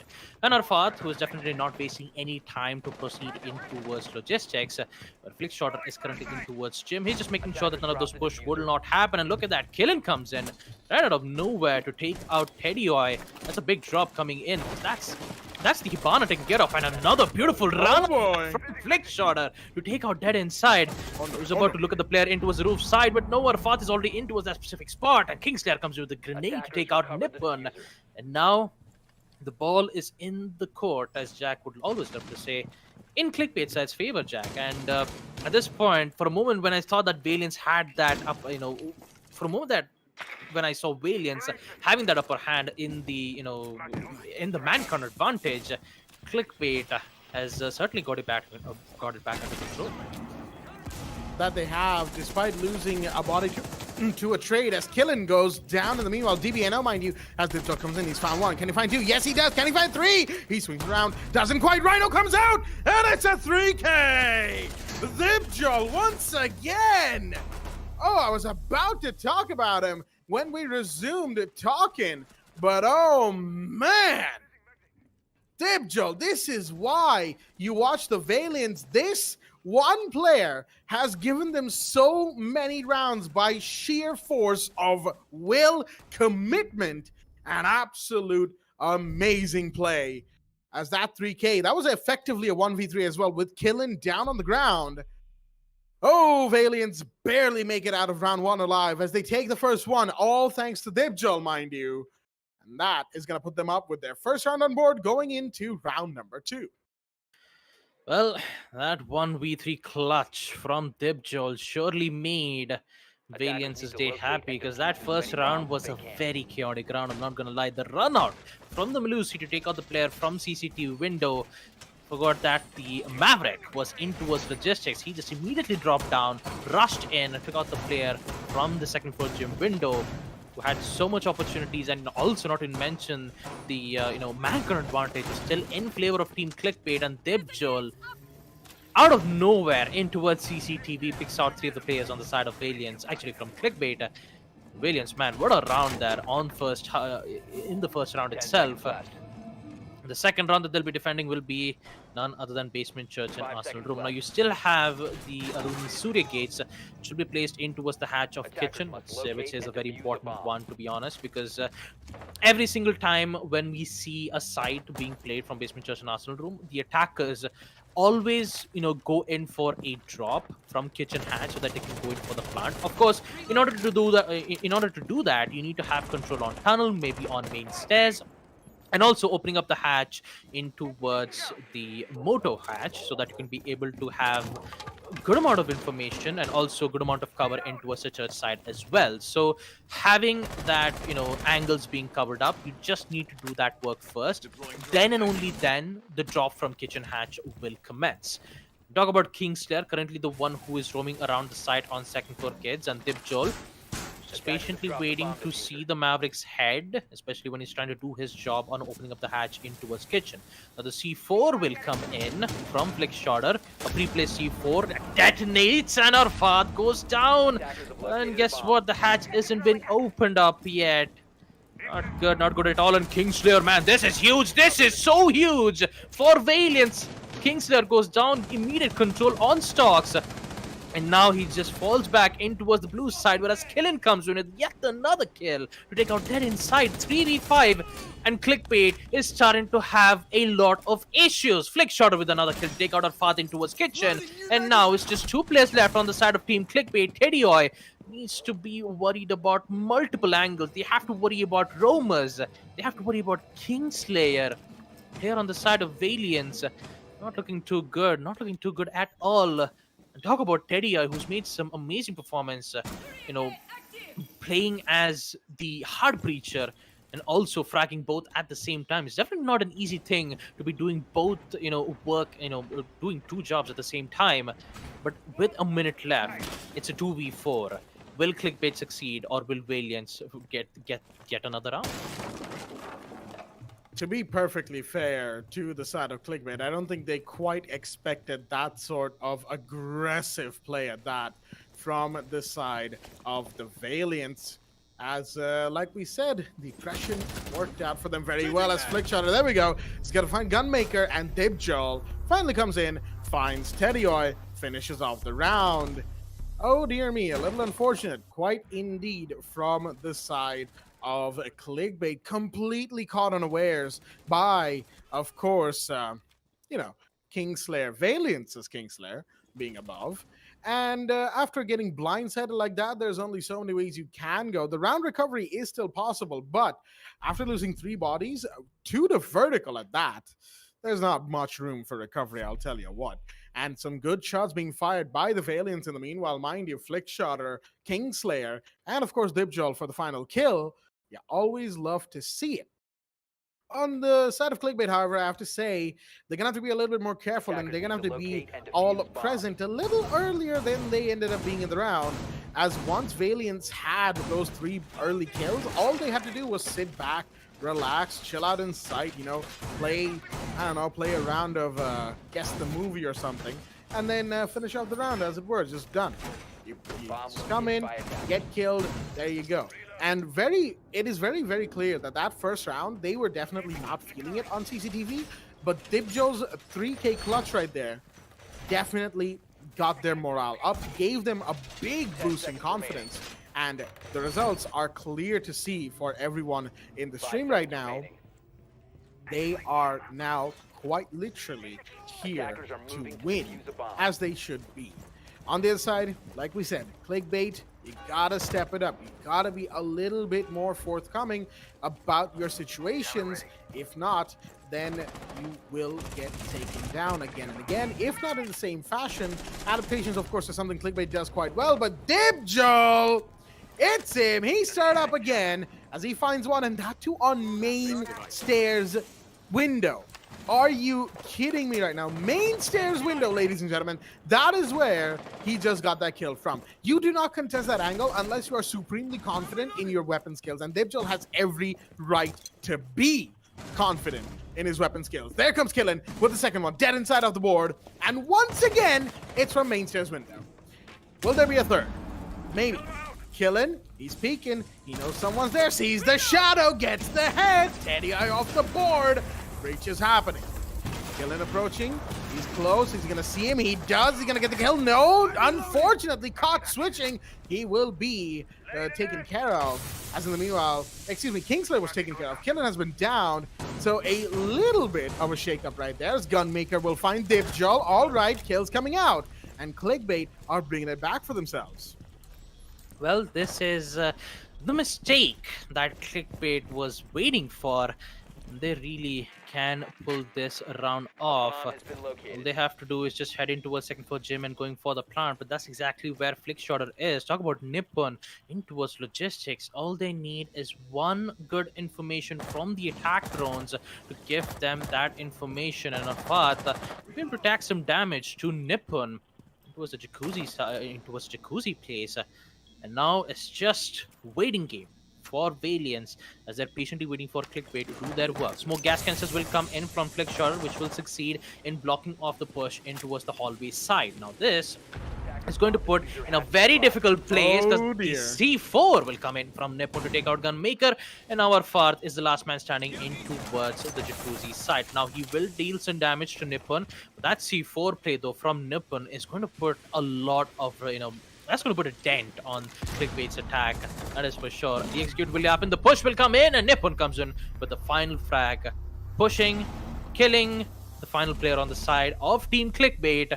And there you have it, 3 consecutive defender wins on the side of Team Valiance. My god, it's just quite an unexpected place coming in from Clickbait at this point. Just nothing much more to say here. Looks like we're gonna have to go in for a pause. It looks like they're just looks like players on the side of Team Clickbait are currently experiencing some connectivity issues. So we just have to wait for them to arrive and wait for them to come in. So for the pause timer, it should be around 5 minutes. So we shouldn't have to waste a lot of time unless and until if the players on the side of Team Clickbait do ask for a rehost, we might have to go for that as well. But talk about Valiance though. In the previous round, 3 kills from Mainstairs, 1 from Dibjol, 2 from Killin. How do you get away with that? How? It's just how at this point. I mean, I would say that had it been any other team other than Clickbait, one of those kills probably would have been against the Valiants, right? Somebody would have been watching, somebody would have gotten ahead, but Clickbait were, I don't know what they were doing. Like the first kill, you can understand, right? Main stairs is not somewhere you expect a spawn peek out of. You don't expect somebody to just be standing there waiting for you to completely shut down, your early players or, any of your players early. That I can give them. The second kill, skeptical, but I can sort of forgive that as well. Killin probably came around unexpectedly. Somebody was, maybe peeking that window. One of the attackers, that is, was probably peeking the window just to see if they could get somebody in transit or somebody coming up and down the stairs, something like that. Got taken out, right? And then finally, of course, you have the third kill that we saw Killin take on the Hibana. That one, I have to say, was absolutely unnecessary from the Hibana. That peak, completely unnecessary. You know there's someone there. They just shot at you. You shot back at them. You know that they're going to be peeking, given where Valiance is right now, and you still choose to wide peek it like that. That is just not going to work. That window is too small to take advantage of a wide peek in that situation, because in a small line of sight, any movement becomes big, right? And the way Killin moved around was just enough to throw Hibana's shots off. And throw them off. It did, and the kill was taken again. So it's those small mistakes that contribute to a round loss from the side. At least that's how I feel about how that round went from the side of Clickbait. They don't need to feed kills into one entry point because they think they can get the early spawn peaker. If you know there's a spawn peak and you're not confident about getting the player there, avoid it at all costs, right? Or if you're confident about it, and if you have a line of sight that you can use against them, use it, get the kill, and then don't peek that again in case there's somebody else watching. If you want to take advantage of that area that's just been left empty, sure, by all means, go on ahead. But you have to put in the effort that it needs for you to take advantage of that place. You have to drone, you have to gain intel, you have to make sure you know what you're getting into. And like I said, I can give them the early kill. I can give them the benefit of the doubt on Dibjo's kill, even on Killin's first kill, but I simply cannot forgive that second kill. I cannot forgive that third death on main stairs. That was simply unneeded, uncalled for. No matter how confident you are in your gunfight, you should not be peeking that when two players have gone down from your team, from that window. You know there's someone there. You know they have full intent to kill, and they probably will win the gunfight. Don't peek that. Don't let your team be sunk further down into the man count disadvantage than they already are. It's not all about kills. You have to think about your team. You have to think about the rest of the round. One kill, sure, you may not get it now, but you'll get it later. As demonstrated, that the fact that the 2v5 became a 2v2, right? 2 kills were taken. Sure, the Valiants did mess up on the breach, and that is exactly what they should have waited for. Clickbait did that so well in round 1. They waited for Valiants to mess up after getting the breach and after pushing the construction. They did it so well, only to mess up at the end because Dibjol played it brilliantly. Round 2, we saw none of that from Clickbait. They were completely shredded apart. And for the early bit of round 3, it was the same story. They were shredded apart, and this time entirely of their own fault. And I have to say, I am not impressed. It might sound like I'm being a little harsh on Clickbait right now with the criticism of these rounds, but folks, I will tell you this much. Even in the match against Extraordinaire that they had back in qualifier number 1, they showed us a team that could potentially beat teams like EXT, maybe, dare I say, the top of the region as well. And against that, to see the way they're playing today, it doesn't feel right. It just doesn't sit right with me. And that's where I tend to get a little frustrated, and that frustration sort of comes out on the stream. So forgive me. I apologize for that one, but I will not back down from what I've said. They need to be a little more conservative. They need to, the individual players need to think about the rest of the round more. They need to coordinate between themselves and not just go for a single kill, especially when your man count is at the deficit, right? Clickbait, if you're watching this post stream or whenever you're doing your match breakdown, whichever it is, whichever situation ends up coming true, even if you win, even if you don't win, if you're watching the stream, I hope you guys take what I'm saying here to heart. Please don't let this happen again, because sure, it's now a 3-0. You can still make your way back from this, but if you can't, if it becomes a 7-2, 7-3, or even, dare I say, a 7-0, then round 3 will stand out as one of the biggest faulty rounds from you guys because of the way it started. And that is simply how it is. I'm not making this up. I'm not saying that to demoralize you guys. I'm saying that because that is how it is. That is how these things work. And you're gonna need to avoid situations like that in future. Well, anyway, folks, enough from Serious Jack, as we are gonna be moving back into the match itself. That is correct. The rehost has been taken care of in my long rant about not peeking unnecessary windows in a man count situation, as the rehost has been taken care of, and we will be going back in. I don't think we should be, because there's been a bit of a problem. Oh dear me. That's a bit of a huge issue right there. That's gonna force another rehost, ladies and gentlemen. And that one is gonna be an admin rehost because it's a fault of our side. Well, wouldn't you know it? Looks like the universe wants more of Serious Jack, but Serious Jack doesn't have anything more to say, folks. So I'm gonna hand it off to Baba Gusta. Baba, 3 rounds in. What are your thoughts so far? Well, most of the conversations that you talked about was exactly what I was going to say, because that's exactly to talk about Team Clickbait, they are not looking too well, especially on that first 3 rounds. And talk about Teddy Oy, just like I talked about it in round 2, he does two jobs both at the same time. He even does hard breaching, he even does drone works for their teams to give good vital information, and also, not to mention, he always frags for the team. It's just that for the past 2 rounds that I did witness, especially on round 1, Dibjol comes in with a 1v3 clutch on CCTV. How did that happen?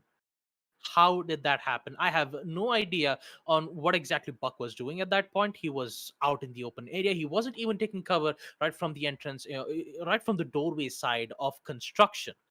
That was my main concern.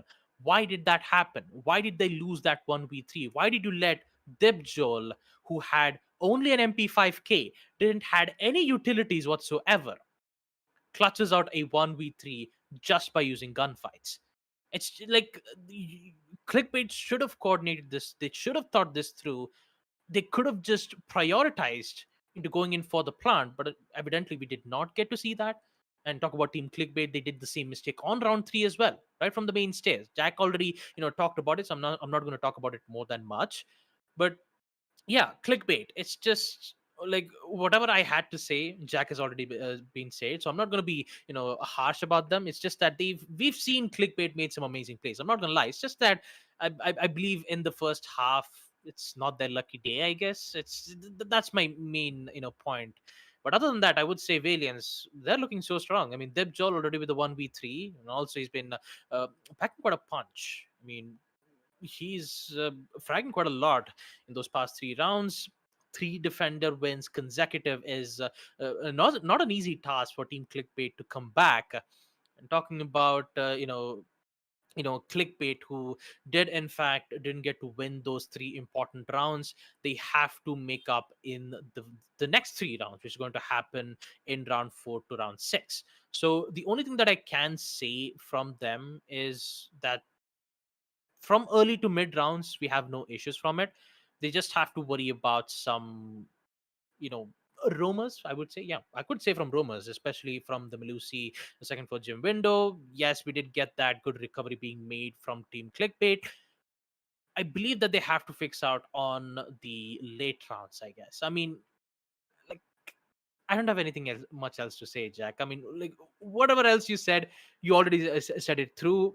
I have nothing else to say at this point. But still, I'm just hoping that Team Clickbait would come back, not having any issues. And with the amount of huge rehosts that we have right now, maybe they could, prioritize, try to, talk to the teams on what kind of problems that they're having. Hopefully, they could, freshen themselves up real good, get themselves hydrated, and hopefully when they get into the match we would see a different version of Clickbait.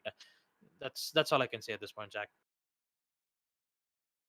I mean, like we said, it is what it is. Mistakes are made, and maybe, it's just that Clickbait isn't quite feeling it tonight. That could be the case, but hopefully they will wake up and show up soon as well as we get this rehost taken care of. Nice and quickly, if you will, folks. Just give us another minute or so as we get the ready confirmation from both sides. We get the bans in place, we get the rounds in place, round history, all of that annoying statistical stuff. I say that, of course, the last couple of rounds have given us a lot to talk about, but we're going to be going in. That is correct. We are hopefully going to be going back in to round number 4 as the match resumes on our screens over here. Just give us a second. Let's just make sure everything's all right. Clickbait on the attack, Valiance on the defense, bans are in. That is correct. Let us head straight into the match once again, ladies and gentlemen. Joining back with Valiance and KTX Clickbait as we now go into the round. Now, I know I said KTX Clickbait, but that is simply the name that they have up there. I missed what both sides were talking about. I think they were talking about that in the pregame lobby, but we'll have to get more info on that, and then we'll come back to our viewers about that later on, maybe tomorrow, if Clickbait does make it to tomorrow.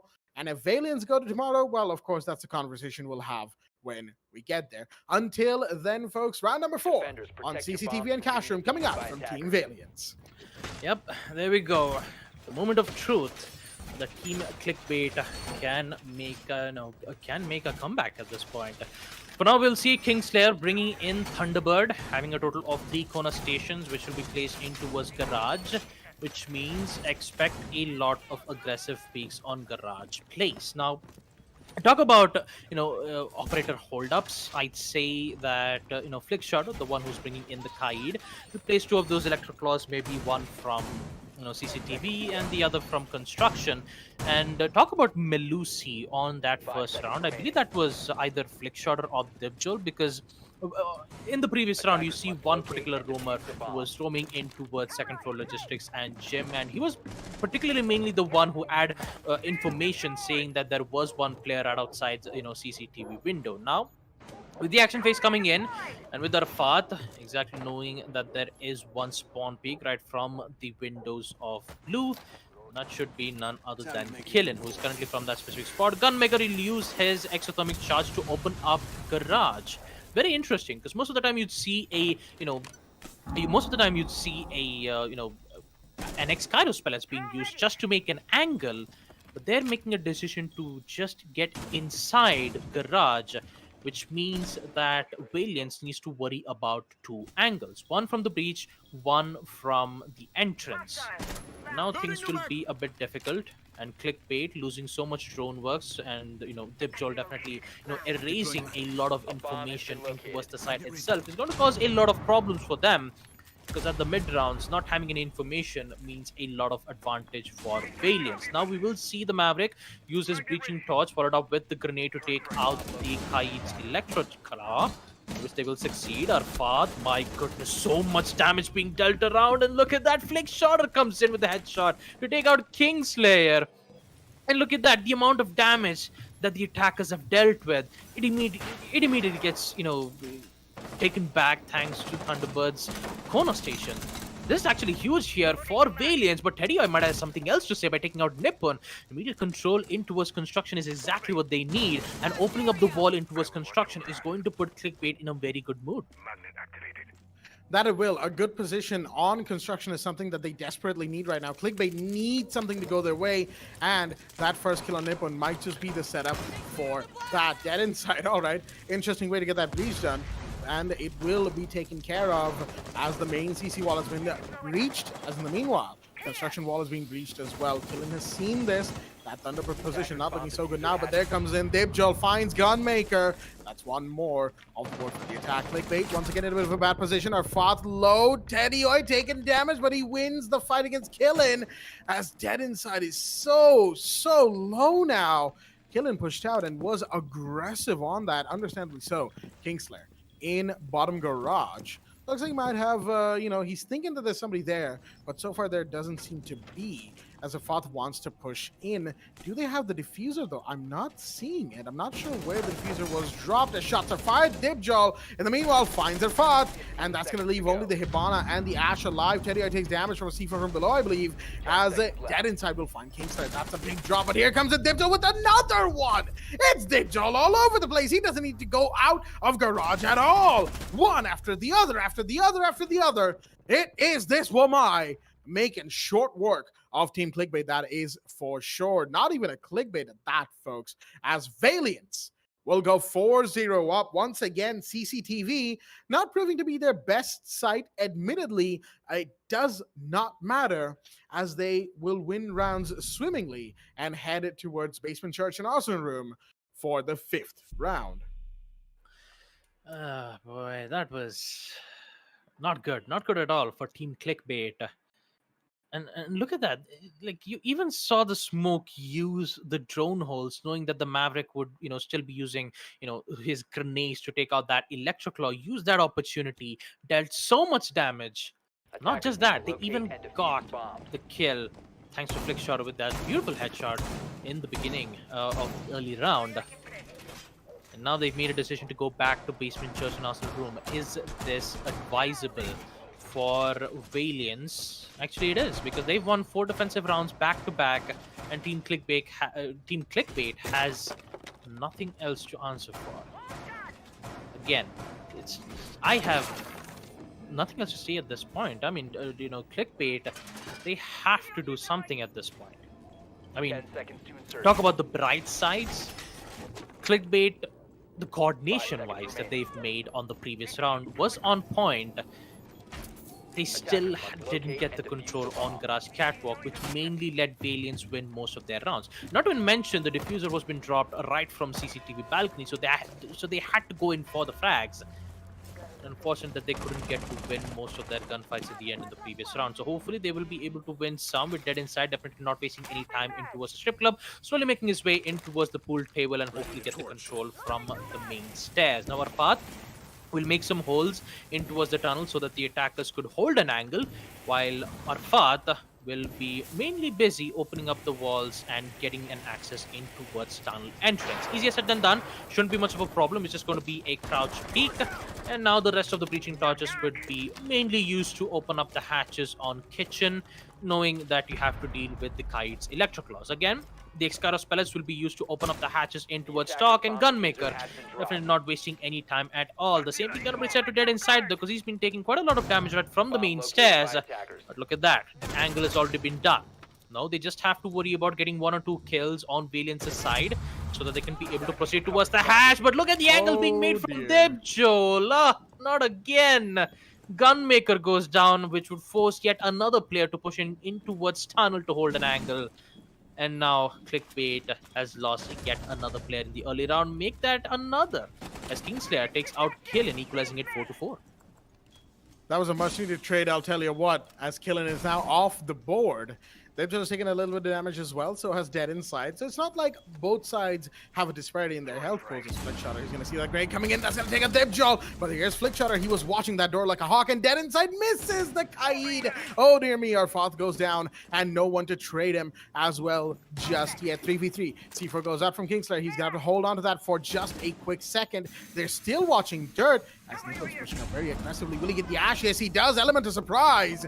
That's going to be one more on the board. 2v3. Teddy on the Moto hatch. Kingslayer inside of blue. both of them are so far apart from each other, as in the meanwhile, some damage will be dealt by the Zofia that we are watching, of course, but some damage will be taken back as well. You can see Flickshotter. He is not afraid of taking on a Zofia with an LMG. Kingslayer about to fall back and go to his teammate, who is now on the Moto door.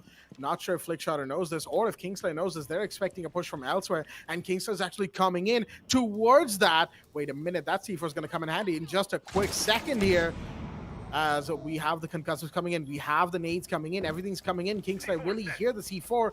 Not quite yet. C4 does blow up, but that's not the one that we were talking about. I think that C4's been taken care of. Kingslayer now wants to drop the hatch, as Teddy is already in the site. Is he going to get something off of this? The UMP comes in, Nippon has been downed. In the meanwhile, as the man with the diffuser, Teddy needs to do something about this. Bearing 9 out, he goes into the corner, he gets the plant on, but it's a 1v2, and either of them can just waltz in any second now. Flickshotter will do just that. Revolver out, finish off the round, and oh boy, that could have gone either way, but I say that only as a result of the last 10 seconds. The majority of the round was held so firmly in the grasp of Valiance. It wasn't even funny. Clickbait couldn't get anything done.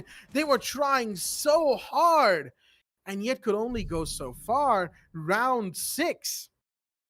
And Valiance are 5-0 up, 1 round away from match point, 2 rounds away from securing a spot in round 3 of these second qualifiers. Will we get to see a first half 0-6? That's the biggest question that I do have to ask for you, Jack. Will it happen, though? I mean, if there is high likely a chance that can happen, because Dip, Joel, and Killing are doing so much work on their end in the previous round.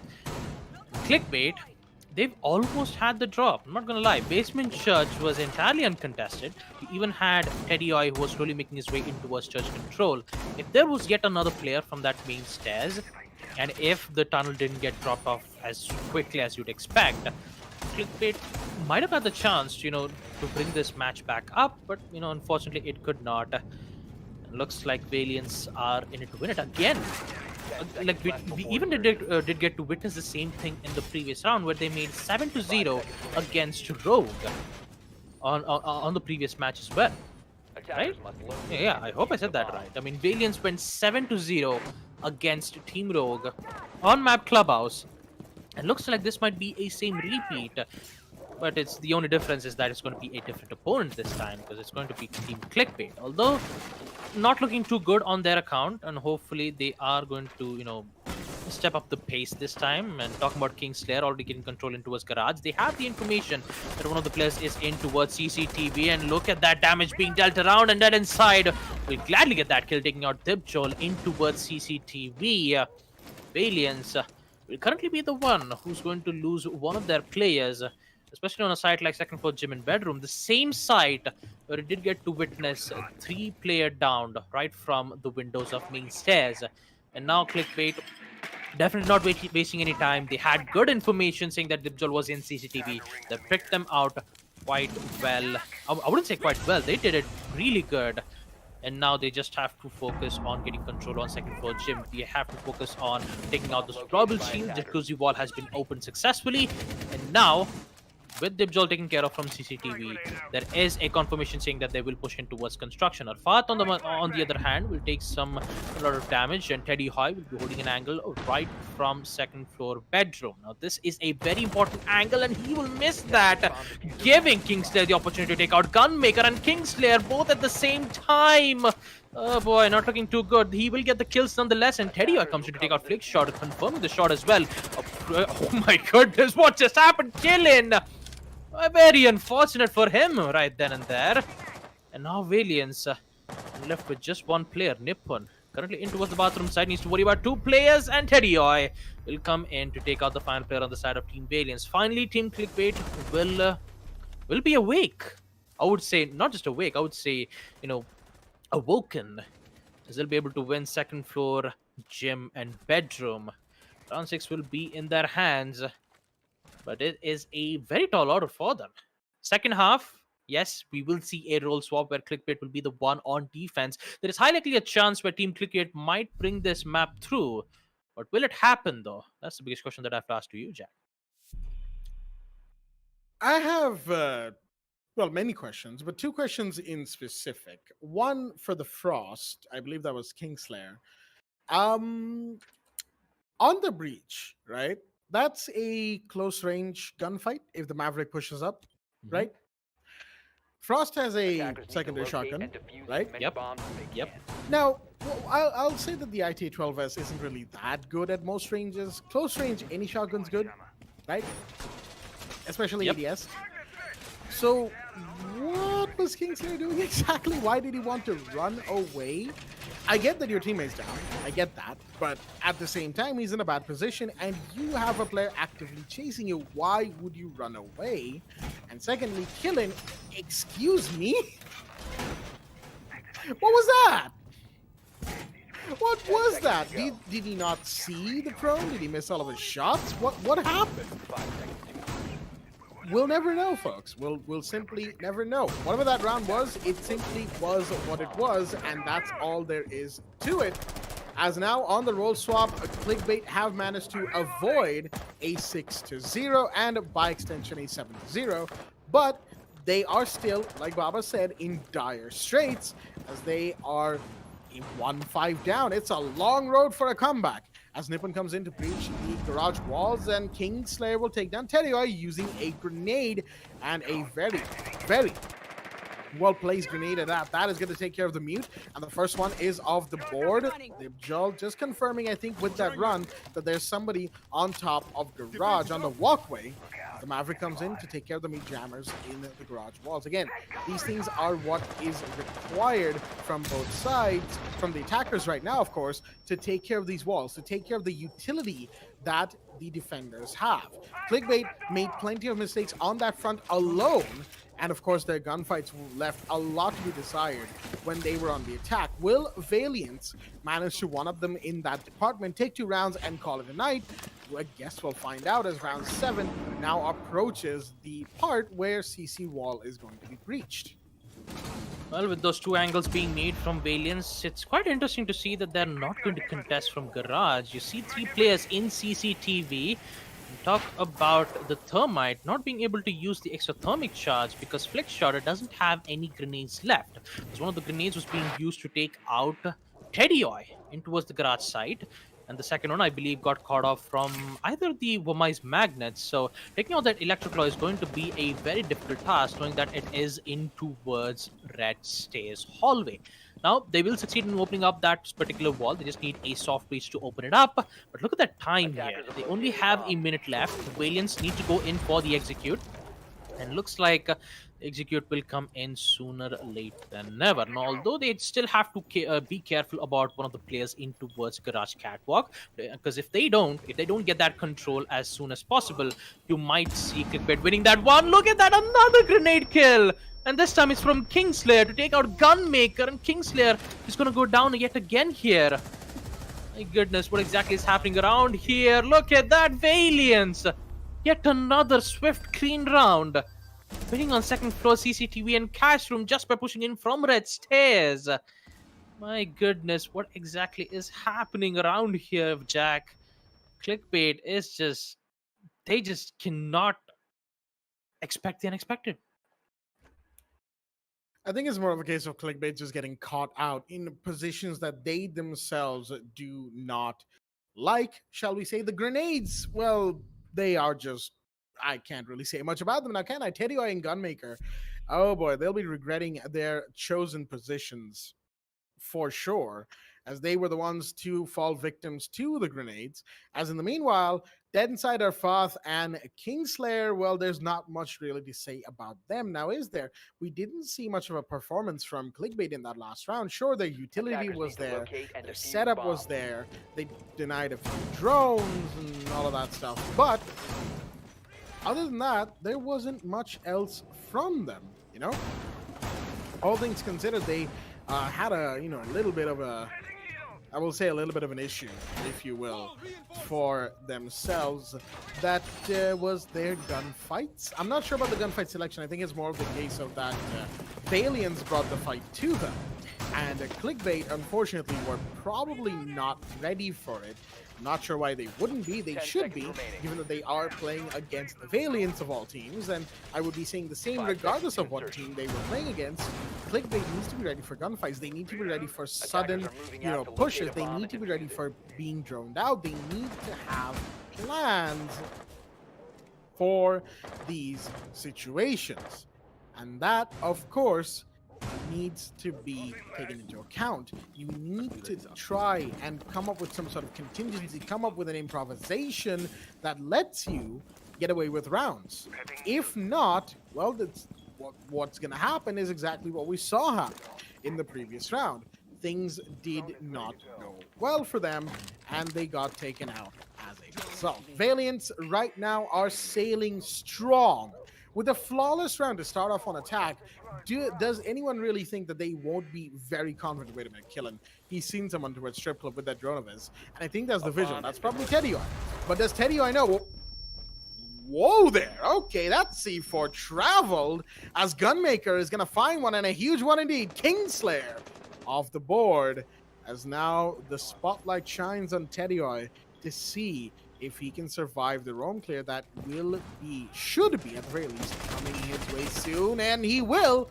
Killen will go down, and that is going to be the second kill. Valiant's faltering just a little bit. Well, this is huge for Team Clickbait, taking out two of the players, Killen and Kingslayer. There goes two of your important soft breaches. And now it leads to the hard breaches to open up the hatch. But look at that, another C4 from Kingslayer to take out Flickshotter. Put themselves in a 5-2. They have good amount of information, and also that was a lucky C4 there from Team Clickbait. They didn't have any information. They didn't have Valkyrie camps. They did not have like any camps being placed on Kitchen, and somehow he lands that shot, knowing the Maverick would be there to open up the hatch in towards Kitchen. Just by listening to the sound, just went in, trusted, and he got that kill nonetheless. Beautifully done there from from Kingslayer to be doing that, which leads to Valiants left with just two players, Nippon and Dibjol. We've seen Dibjol made 1v3s. We've seen Dibjol made some aggressive plays. Can he do it in the attack side? That is my biggest question. And talking about him, he is slowly making his way in towards the tunnel side, and dead inside really needs to be careful looking at the tunnel side, because Dibjol, he's already in there, taking out one, takes out two. Immediate refrag will come in from our father as he takes out Dibjol. And now we see Nippon in a 1v3 situation. Can he do this? Can he confirm the win against Clickbait on map Clubhouse? The peaks will come in. He will be missing that shot, but that headshot will connect beautifully. Take out our Fath, and there you have it. An immediate control in towards the Arsenal side. Kitchen hasn't been opened around. They only have 8 seconds left to do so. Using vertical lines side, Teddy needs to worry about it. Can he get the kill? No, it does not. Nippon will be forced to go in for the plant. Can he do it? No, it does not. It's going to be Kingslayer and towards the hallway side of main stairs to get that final kill, and Team Clickbait will succeed, winning basement chairs in Arsenal room. Again, beautifully done there from Gunmaker. 2 C4 kills to take out both the Sledge and the Maverick. And to top it off, let's just say that Teddy won that gunfight, ran towards that strip club to take out Killen. If that did not happen, if Killen did win that gunfight, then you wouldn't have seen the Vigil using that vertical line of sight in towards that kitchen, and hopefully we would have seen that clutch happen in towards that Arsenal side. But in the end, a very well done there, a job well done for Team Clickbait to be holding out that particular site. Now we just have to see them survive 4 defensive rounds more, as the site will be on second floor CCTV and cash room. 6 pick will come in from Kingslayer as he switches from the Mozzie to the Vamai. Attackers need to locate and defuse bombs. Oh man, that last round, I have to say though, very well attempted by Nippon and Dibjol. They gave it quite a bit of effort right there. It was unfortunate they simply were not in a position to make the play to save their team, but they will still be, trying to get themselves back to the victory screen. They want that victory. It is very clear that they do, but they can't allow themselves to, they can't let themselves get ahead of themselves. They can't allow their own team members to get in over their heads in this situation. That's the saying that I've been looking for the past 3 attempts of this sentence. But the point still stands. They cannot let themselves be overconfident. They can't. Simply. They just cannot. Because if you are overconfident in any given situation in the position you're in, you will get taken out. That has been proven time and time again. And Valiance will now have seen what exactly it does. Sure, you got a flawless round, but that doesn't matter if if the immediate result of a flawless round is a bunch of losses leading into a overtime situation. If Clickbait comes back from 1-6 down, it will have been it will have been an outstanding effort from them and a very faulty play from the Valiants. That is, I think, something we can all agree on. Tifo's going to come out any second now. Shadow's got to be careful on that as he is preparing up the wall to make it soft and give his team the breach that they need. Somebody needs to hold that, mind you, because there's going to be an angle made that the Maverick can be shot from some way or the other. And you can bet that, Clickbait's players will try and shut down the Maverick before the breach comes through, but looks like they won't be able to. The wall has been made soft, and now they need the Ash to come in and finish off the work, which it will be soon. There we go. Breach is done. It's been taken care of. And now comes the rest of the round where they have to find all of the remaining players from the side of Clickbait. Well, that's exactly what worries me, Jack, because Team Clickbait, they have to survive 4 rounds. And talk about Valiance's, Valiance's progress. Opening up CCTV wall in just, 30 seconds, I believe, which leads to just a minute and 20 seconds. Wait a minute, look at that. The grenade has been used to take out that deployable shield. Now there is a mute jammer in towards Garage Catwalk, which delays the breach happening, which means that Valiants need to get control on Garage Catwalk, and if they don't, then that means Clickbait will have a higher chance of success from that particular site. So Kingslayer, knowing that they have that information, definitely not going to waste any time at all. And Dibjol comes in to take out Dead instead again. Big drop from him, and immediate control from Garage Catwalk will be on their side. Arfa taking quite a lot of damage right from the CCTV, and it is not looking too good here for Team Clickbait. Again, a lot of huge pre-fires being made around as the Garage control is in the hands of Valiants. They have to hold their ground. And his Gunmaker actually gets that kill, taking out Gunslayer in towards the CCTV, and Killen misses so many shots right from the main stairs, which gives Teddy the opportunity for a flank. The flank has been denied nonetheless. Now it's a post-round situation coming in from Valiants as they need to survive this round. 2v2. Flick shotter in towards Garage, and the other player is at the CCTV balcony. They have good angles being placed around. All they have to do is to just win that gunfight. Talk about Gunmaker, who's been revived up to 10 HP. One single shot is more than enough. And Dibjol, he just misses that opportunity, but guess what? Flick shotter is still there to take him out. Gunslayer will be the last man standing. He will be able to get one, though. This is actually a huge drop, but no, Dibjol comes in, shuts him down, and with it we will see Valiants win against Team Clickbait 7-2, as they'll be the one to proceed to the next phase. Unfortunate that Clickbait had to lose so many rounds in the first half. I mean, it's just 5 defensive rounds in a row. Not a good way for Clickbait to be losing those important rounds. In the end, we all know what's going to happen next. Valiants will proceed. Clickbait will unfortunately be the one who has to go out. So nothing much more else to say at this point, Jack. I mean, first half not looking too good for on Clickbait's side, and Valiants, they just steamrolled their way, winning Map Clubhouse. Although there were some particular rounds where Dibjol got a bit aggressive on round 6 and even on round 8, but other than that, a job well done from Clickbait. But in the end, they will be the one to bow out. And talk about Valiants, strong lead from them as we'll proceed to the next phase. That is a very strong lead indeed, and a very, very good play overall from them to give themselves another round's worth of matches. Well, one more match before the quarterfinals can be theirs. Will it be theirs? Of course, we'll find out tomorrow. On the other side, Clickbait, like I said, things need to improve, things need to change, but I will say the 2 rounds that they did take and a couple of rounds in between, they were looking a lot better than they did in those first 3 rounds. I will 100% give them that.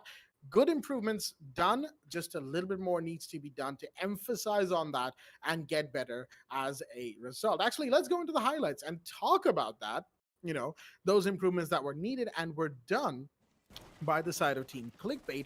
Overall, I have to say that excuse me right there, I have to say that from the side of Clickbait, the first round was really good for them, and then they unfortunately messed it up when facing off against Dibjol. They were all just kind of caught unawares with their hands in the cookie jar, and then of course things changed in round two as soon as we had that play on first floor. I mean, Kingston starting things off that aggressively, and then one after the other. It was almost as if they were feeding kills to the side of Valiance, and then this one, the highly criticized by myself, of course, situation that the side of Clickbait found themselves on. Again, I still don't like the play they did in that round, not at all. But going forward from there, they had some decent moments. Not that one particularly, but the grenade from Arfat was good onto Dibjal. The trade was there as well. Nippon, element of surprise, finds the Ash. And of course, Teddy are trying so hard. He had it down. He did a bit of damage, but not much could be done after that. And then, of course, this one. Beautifully done to take out Dibjal early, and then just a plethora of mistakes being made by Valiance's defenders, which gave away the round to Clickbait, who were quick to emphasize and take advantage of those mistakes. Going forward into the 7th round, of course, things changed very, very quickly as well. As, again, it was the Valiance making mistakes and Clickbait taking advantage of that. And of course, the C4s were just the icing on the cake. Again, Dibjal and Nippon tried really hard here. They even almost put themselves in a good position, but a lack of intel in that situation was what ended up giving the round away from them. But it is what it is. As round 8, of course, we saw exactly what happened just now. A post plant 2v2 that unfortunately could not work because the positions taken by Flickshutter and Dibjal were just too good in that situation. And, well, the round ended up going the way of Team Valiance. Clickbait, unfortunate. We'll have to see them again whenever there's a new tournament or even in the Nationals if they end up going that far. Valiance will go forward to the 3rd round of the 2nd qualifiers of the AMD The Esports Club Challenger Series 2, supported by Ubisoft. With that being said, that is going to be it for myself, Blackjack, Michaels, Baba Gusta. It's been a great night of games, folks, aside from the first one, and we will see you all tomorrow with round 3. Until then, stay tuned and good night.